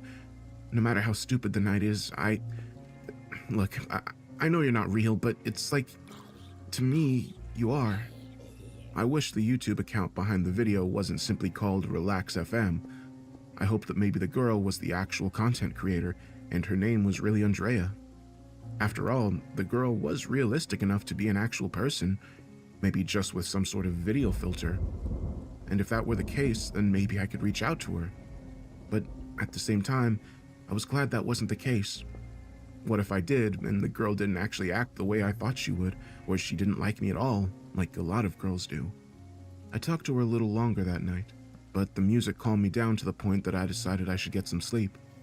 This was really unusual for me. Most of the time I'd be up well into the night on the weekends, bored and watching YouTube videos to get my mind off life, but Andrea had relaxed me to the point that I just wanted to lie in bed and dream about her. I climbed under the covers and simply listened to Relax FM, thinking of her. I imagined her next to me, wished I could hold her. Before long, I was off into a peaceful sleep. That morning, something very strange and beautiful happened. Just as I woke up, the song playing on my computer abruptly skipped. I thought it strange because I had never heard anything like that happen on Relax FM.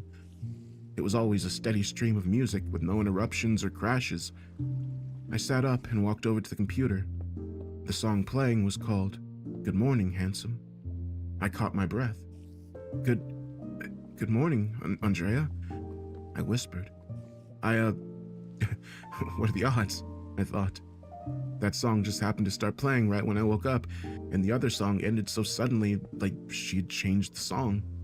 I won't lie, I was slightly creeped out. At the same time, though, I was ecstatic and flattered. It was like she said something to me, like she complimented me. I sat there and basked in the beautiful 9 a.m. sunlight shining through my window, sitting in the chair at my desk and listening to the song. It was a beautiful acoustic song, and the singer had a bright, peppy female voice. It sounded so lovely.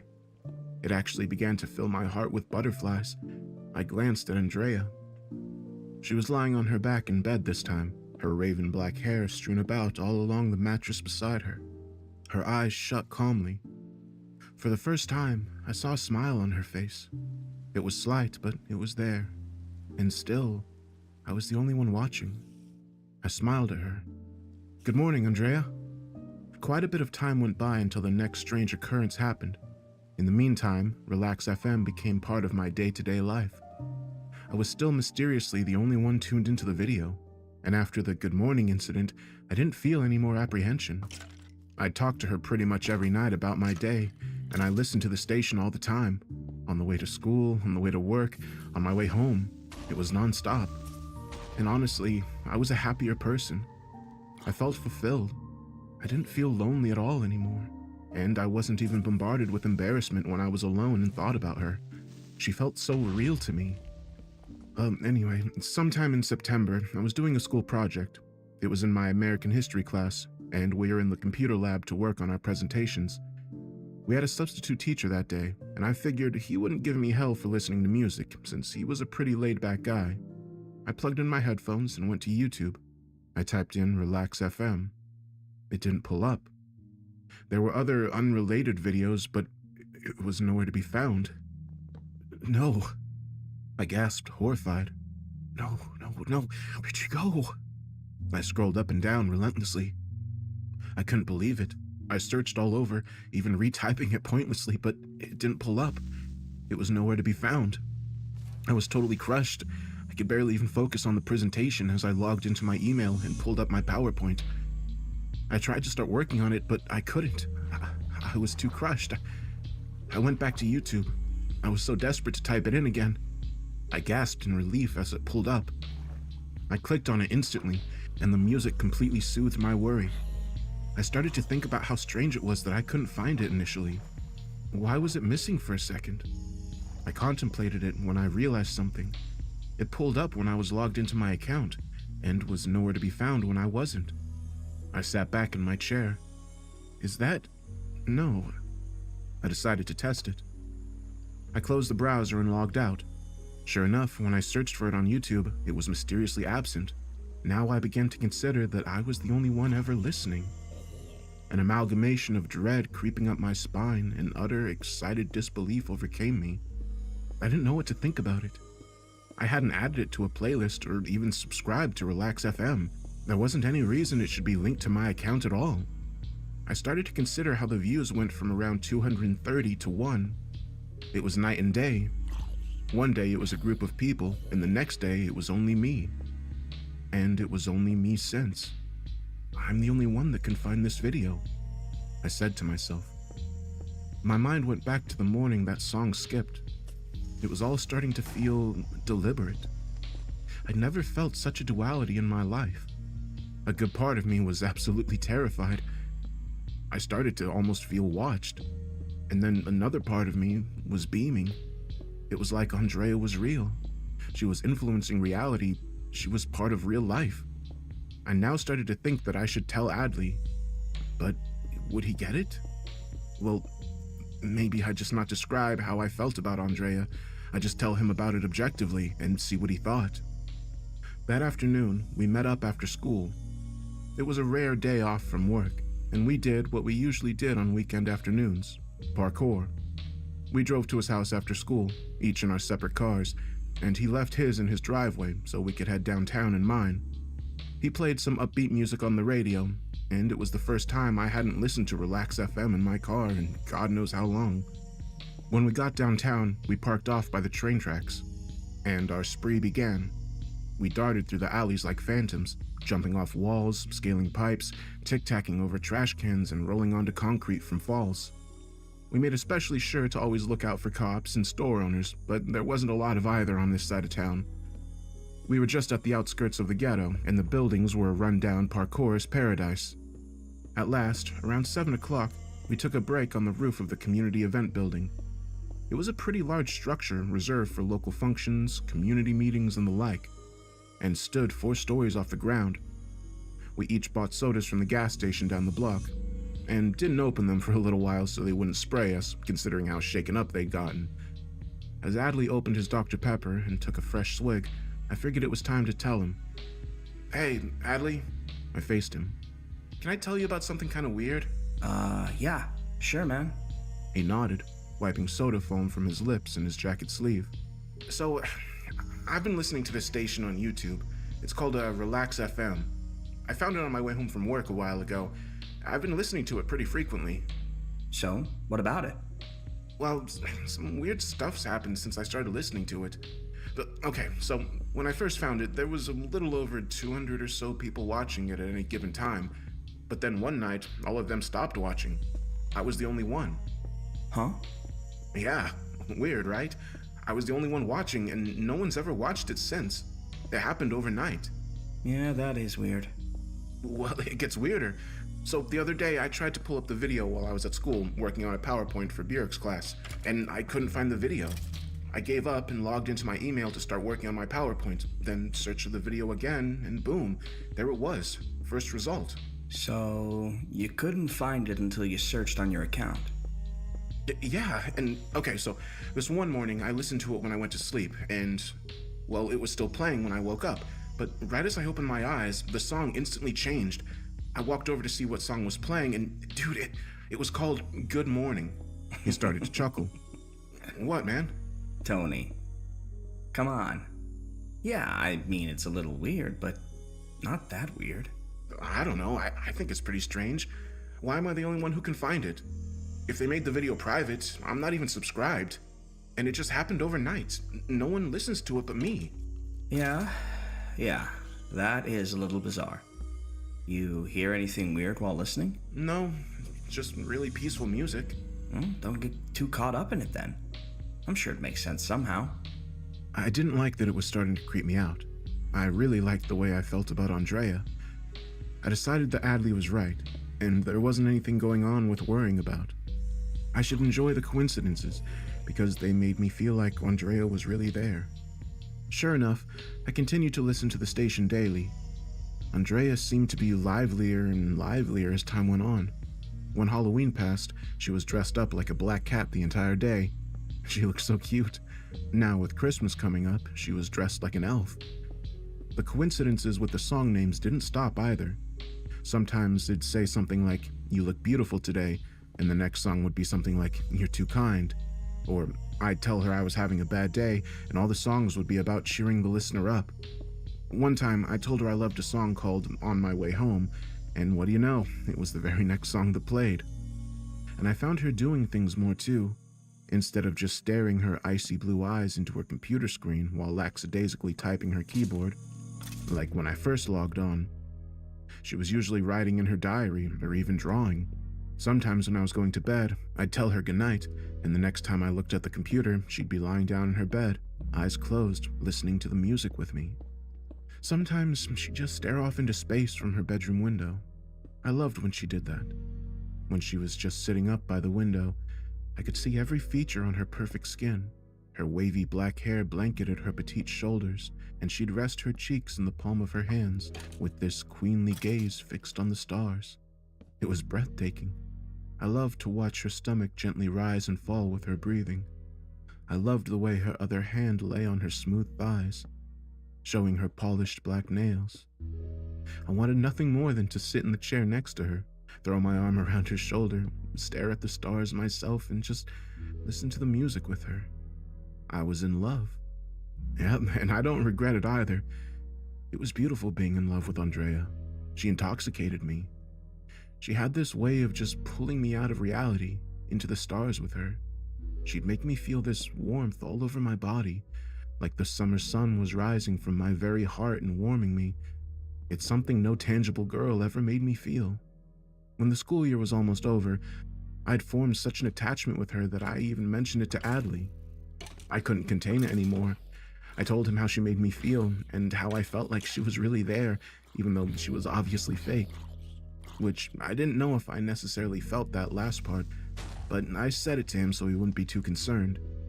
He was a little uncomfortable about it, but supported me anyway, and would even jokingly call her my girlfriend, which I loved. On prom night, to my shock, instead of her usual crop top and shorts, she was adorned with a luxurious black dress. She looked, somehow, even more gorgeous than usual. She had these big pearl earrings in, and her eyes were just glowing. That whole night, the only thing that played on Relax FM was slow dance music. Damn, I wished I could dance with her. The day I told her Adley knew about my feelings, she was sitting at her desk on the computer. The next time I logged in, she was drawing. That night, I noticed something on her bedroom wall.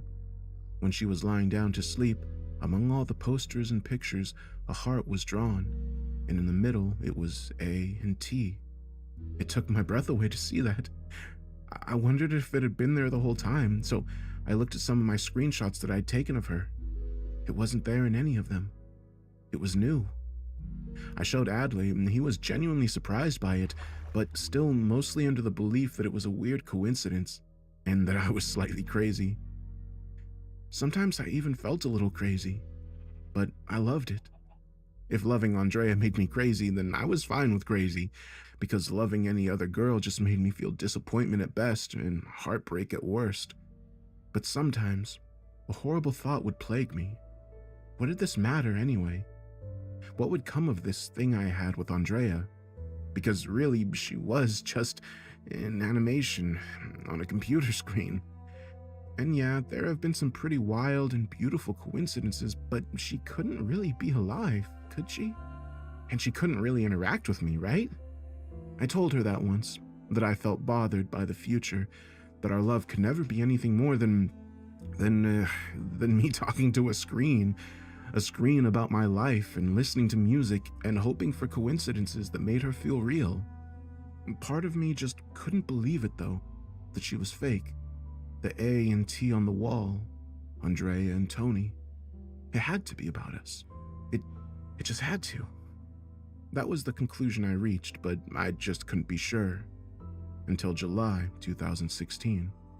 I remember that moment like it was this morning. I'll never forget that. It was late one night, around 2 or 3 in the morning on a Thursday. I was sitting at my computer like usual, listening to Relax FM, talking to Andrea about my life. I'm telling you, I avowed. My life is ridiculous, you have no idea. She was sitting back in her chair, her feet up at her desk, as she stared out at the cosmos as she had been for the past hour. But as I finished the sentence, her eyes quickly shifted to the side of her head before darting back, as if getting a glance at me. My heart froze. I felt utterly horrified and sat up at the computer, but like usual, it was a two-sided feeling. The other part of me was overwhelmed with this feeling that she was really listening. Andrea, are you listening? She said nothing, but now she looked different. She was still facing the window, but her eyes weren't focused on it. They were to the side of the glass, like she was trying to look occupied, but was really listening instead. I breathed heavily as I sat back down in the chair. Andrea, well, I'll continue. So, I noticed she was curling her left hand like she was anticipating something. I'd never seen her make a movement that subtle, that irrelevant to the animation she was doing. If her hand was moving, it had something to do with what she was doing. But that seemed like a reaction. Are you bothered that I'm talking about my love life? She was still and silent. Her hand was curled up, and she picked up her index finger with her thumbnail. Well, don't be. Andrea, you have nothing to be jealous of. Nothing at all. I grinned. Seriously, I've only ever had one girlfriend, and she cheated on me about a month after dating her with some stoner dude at my school. Don't feel bad. I don't care now. You know, like, at the time I was upset, but I shouldn't have been. She was stupid, and things didn't end up working out with her either. I saw her nose wrinkle, and instantly she let out a giggle. She swiftly recovered, staring plainly at the monitor. I froze, not being able to understand what to do next. I felt like I'd just seen a ghost, and being completely alone in my room this late amplified my fear, but also, she really responded. She was sentient. She was there. She was listening. I just didn't know how to react to it, but I didn't wonder anything anymore. She was definitely listening. Andrea, are you really there? Are you listening to me? Do you want to talk with me? Now I saw an even stranger look on her face. It wasn't like she was trying to hide an emotion. It was the opposite, like she was trying to react. She was trying to respond. That's it? I whispered. You're trying to communicate with me. You're there, and you can hear me. But you're bound by something. something that keeps you frozen, unresponsive. But sometimes, somehow, you can control yourself. You can show me that you're there." I smiled, realizing she didn't swiftly turn her eyes away in hopes I didn't notice. She turned her eyes away because the power took hold of her again. "I love you. I'm not going anywhere." I smiled tenderly at her through the screen. "My life has been blessed ever since I found you. I know you want to talk with me, and I don't know what's stopping you, but I'll never doubt you again. I know you're there, and I'm not afraid. I'm not scared of you. I love you." I was overwhelmed with emotion as I noticed a tear slowly streaming down her soft cheek. "Andrea, don't cry," I soothed. I froze as the next song played. It was called "I Love You." Now I was tearing up. I shut my eyes, resting my head against the computer screen. All I could do was listen to the song, sob and breathe. All I could guess was that she was some kind of spirit that I couldn't comprehend, manifested in cyberspace, speaking through the language of music. And sometimes she was released from her spell and could break through the fourth wall, writing something indisputable on the wall or swiftly changing the track to something relevant to show that she was sentient. But other times she was bound by whatever power existed over her, and all she could do was exist in a limited frame and hope I didn't go away. Well, I wasn't going anywhere. I knew I couldn't tell Adley any of this. He wouldn't believe me, and neither would anybody else. And you know what? I didn't care. Not one bit. I was so happy to have her to talk to at the end of every day. I loved her music, the language she used to speak to me. Through her language, we conversed every day. On July 10th, I got a letter in the mail. The college I'd applied for accepted me. I was speechless, and the first thing I did was run upstairs and show her the letter. I ran downstairs and showed my mom. When I came back up the stairs, her usual blue crop top and black shorts were replaced with a red jersey and silver shorts.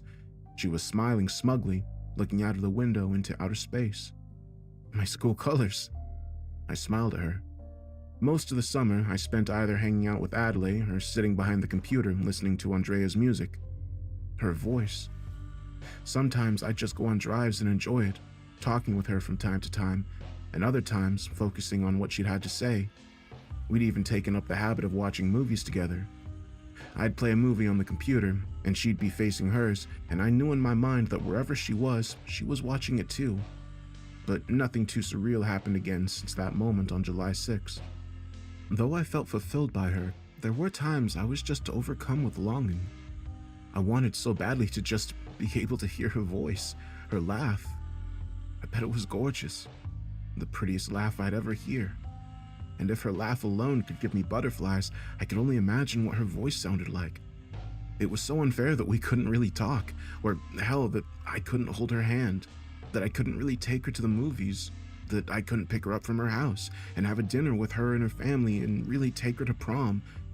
It was miserable to consider. All I wanted was just one moment to really feel her skin, to be with her. On the day of August 8th, the summer was almost over. I was shipping off to college on the 11th, and it was my last Friday in town. I couldn't wait for the long, exciting nights of partying with Adley laying ahead of me, and most importantly, I was ecstatic that Andrea would be coming along for the ride with me. That night, on the 8th, I found myself lying on the roof of the local church, looking up at the stars and listening to Relax FM. I imagined Andrea's spaceship hovering around somewhere in the Milky Way, wishing I could just get beamed up into it. "Andrea," I smiled. "I wonder if you're up there. If you are, you gotta beam me up to you. I wish you'd beam me up to you so that we could spend the night together. That'd be amazing." I yawned. I was getting a lot more tired than I thought I would. So tired, I figured I'd take a nap before the drive home. I didn't even remember to set an alarm on my phone before I dozed off. And then it happened. I don't know if I was dreaming or not. I felt so awake. I was ascending into the night, surrounded by stars. The large, yellow, milky harvest moon was glowing with grandeur over the moonlit Florida groves, and I could feel the cool night air on my skin as I went higher and higher into the sky. At last, I could make out my destination. A spaceship, a long, sterling body hovering above the earth in the twinkling atmosphere. I was breathless as I noticed a part of it slide open, revealing a sort of port in the bottom side. I reached the entry, hovering into the spaceship, and it shut underneath me. Now I could see light down a very long, luminous corridor. At the very end of the hallway was a door. Underneath the door, flecks of yellow and blue light shimmered, painting the silvery walls around it. I walked over to the door, my hands trembling, my heart racing. My footsteps echoed softly in the corridor. But as I approached the door, I began to hear another sound. Music.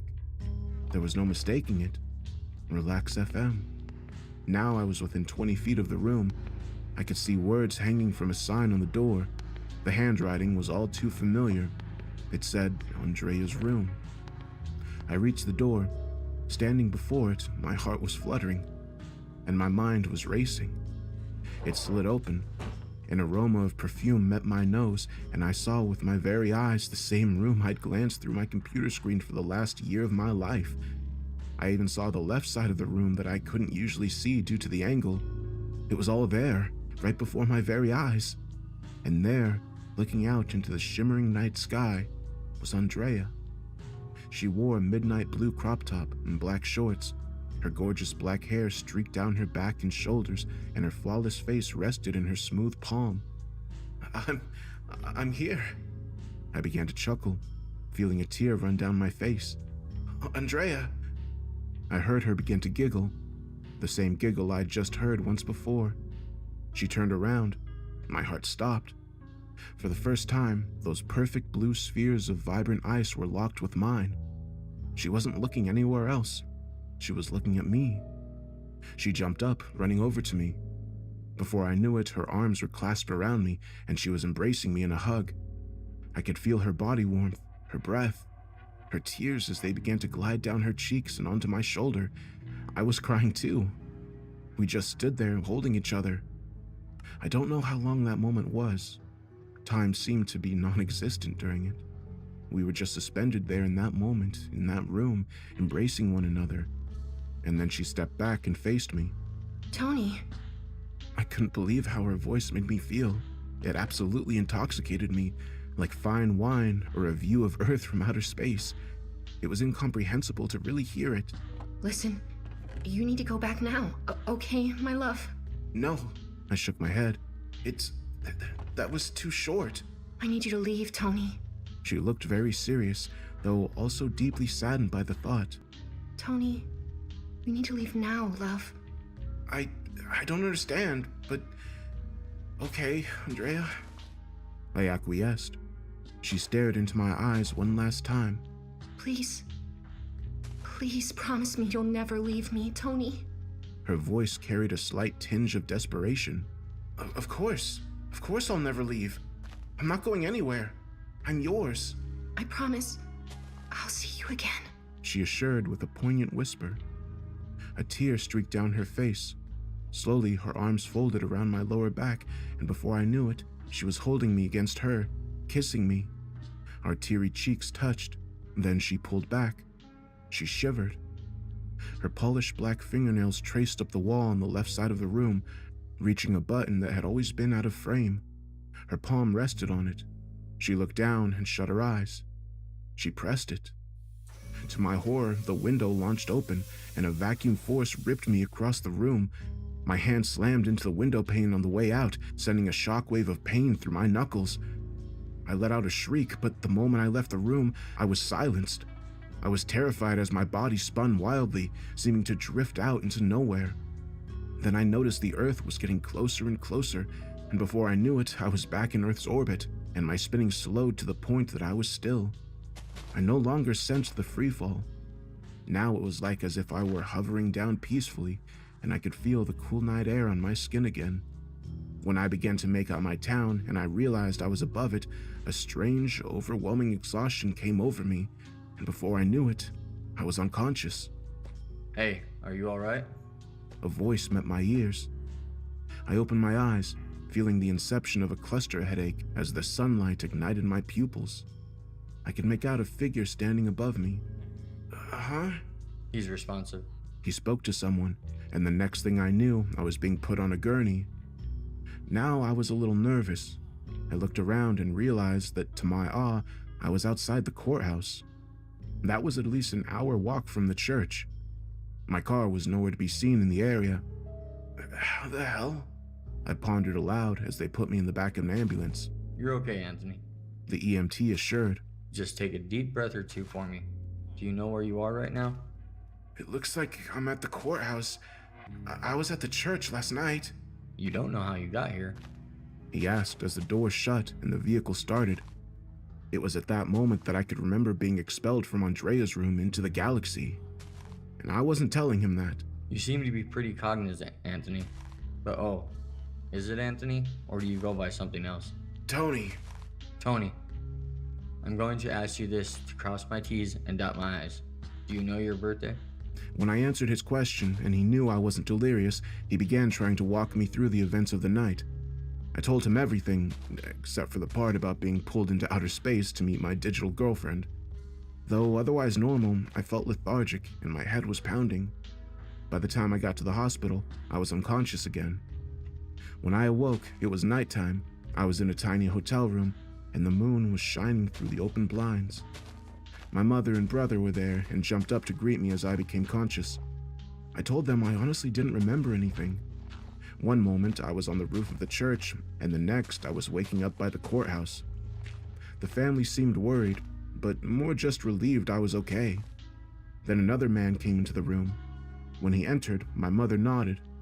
She gave me a hug and said that he had some questions for me, and she'd be right outside. Like you'd guess from a 14-year-old, my brother tried to scare me by telling me he was from the Men in Black or something like that. The man was dressed in a suit and tie. He sat down in a chair by my bed and pulled out a badge. I'm Agent Miranda with the CIA. He spoke casually. I need to talk with you about something, Tony. Yeah? What's up? Don't be nervous. You're safe now. Safe now? I wondered. Was I in danger before? Tony, I'll tell you straight. You were the victim of psychological warfare. You were part of an experiment. What do you mean? Are you familiar with a project called MK Ultra? Yeah, a little. It was an old project the CIA undertook back in the 50s. Nothing we're proud of today. The purpose of it was to lessen an individual's will to withhold information during interrogations, namely through mind control. Mind control? Yes. We abandoned the project in 1973 and have done no work with it or like it since. However, it seems that someone has been studying our work and implementing it again in the States. What do you mean? One of the experiments we undertook at the time was called Mona Lisa. It began with sensory deprivation. We'd lock a man in a room for extended periods of time with no access to light or sounds. He'd be fed 3 times a day, and that was it. The only thing in this chamber would be a television screen, which was off. Then, one day, about a week in, the television screen would turn on. There, on the screen, would be a girl. Feminine, attractive. A very satisfying image to the man who'd been locked away from civilization for a week. See, we were using nature's hypnosis, the most powerful, manipulative force in the universe. Love. Attraction and love. She'd be mostly still. She'd be sewing or talking on the telephone, and there would be soothing music in the background. And somewhere in the room would be the woman's name, to increase the familiarity the man had with her. The men would begin to form relationships with these women. Though the Mona Lisas didn't converse back, the men, who were lonely and helpless, confided all of their suffering into these women. After around a week, the Mona Lisas would begin showing faint signs of attention to the prisoner. Occasionally, they'd glance at him or giggle at a joke. The men were ecstatic at this. These women were the only things keeping them sane, or at least not completely incoherent after a week of sensory deprivation. By the month's end, the men had formed such a trusting relationship with these women that they would tell her anything she asked. The sheer fact that she was speaking to them was enough for them to say anything. See, in their minds, it was as if they'd earned this right to speak with her. The gradual increase of her awareness was something they longed for, and with her talking, they never wanted her to go back to silence. It was like they forgot their mission, their past lives, everything, but the woman in front of them. They were brainwashed. I was silent. It was almost exactly what I'd experienced with Andrea. It seems that someone's uncovered this information and has been experimenting with it again. But they're taking a different approach than we did. Instead of locking someone away in a chamber, driving them to near insanity before captivating them with the Mona Lisa, this person worked a lot more carefully with you. I don't mean to be rude, but they selected a target with limited interaction with females, someone who felt lonely. And though it took a lot longer, eventually, they pulled you into the same state that the men in our experiments reached. I was hypnotized? Brainwashed by some criminal somewhere? So it seems. And they did something with you that even we weren't able to do. They made you walk. Walk? Walking was a term we had for brainwashing a person to the point we could control their movements. In most of our experiments, we couldn't make our subjects walk. It definitely never happened with Mona Lisa. But you, they did it with you. They made you walk all the way to the courthouse from First Baptist. I was silent now. My entire body was covered with goosebumps. We don't know if there's a reason they made you walk to the courthouse. They may have planned on making you attempt to retrieve some document or attack a police officer. Either way, you broke the trance before entering and passed out on the steps. When we found you, your headphones were still in your ears, but the video had been taken down. I said nothing at all. My mind was spinning. I'm gonna talk with you more about this later, but right now, get some rest, Tony. At the very least, though, you deserve to know. He got up to leave, but turned around when he reached the door. Hey, don't be afraid. Now that you know the truth, they shouldn't have any control over you at all. Even back in the old CIA-run experiments, once the men saw real life again, they didn't care much for the Mona Lisas. You're okay. I nodded when he left the room. I couldn't speak. I felt sick to my stomach as I contemplated everything that had occurred. I just couldn't believe I'd been brainwashed. That entire experience I had last night. Was it all programmed? Some sort of forced lucid dream? While I actually was mindlessly walking through the town to the courthouse? It had to have been. I let out a long, overwhelmed exhale, but then I noticed something. I slowly lifted my right hand, studying the knuckle on my index finger. It was purplish, like it had slammed into something. I instantly recalled being vacuumed out of Andrea's room, how my knuckle had crashed into the door. My mom came into the room alone. My brother was probably downstairs getting something from the snack machine. Are you okay, Tony? Yeah, I don't know what to think about it all. She seemed to be at a loss for words. She sat down next to me, holding my hand and stroking it. Then she made a weird face and started to sniff me. Tony, you smell like perfume. Were you with a girl last night?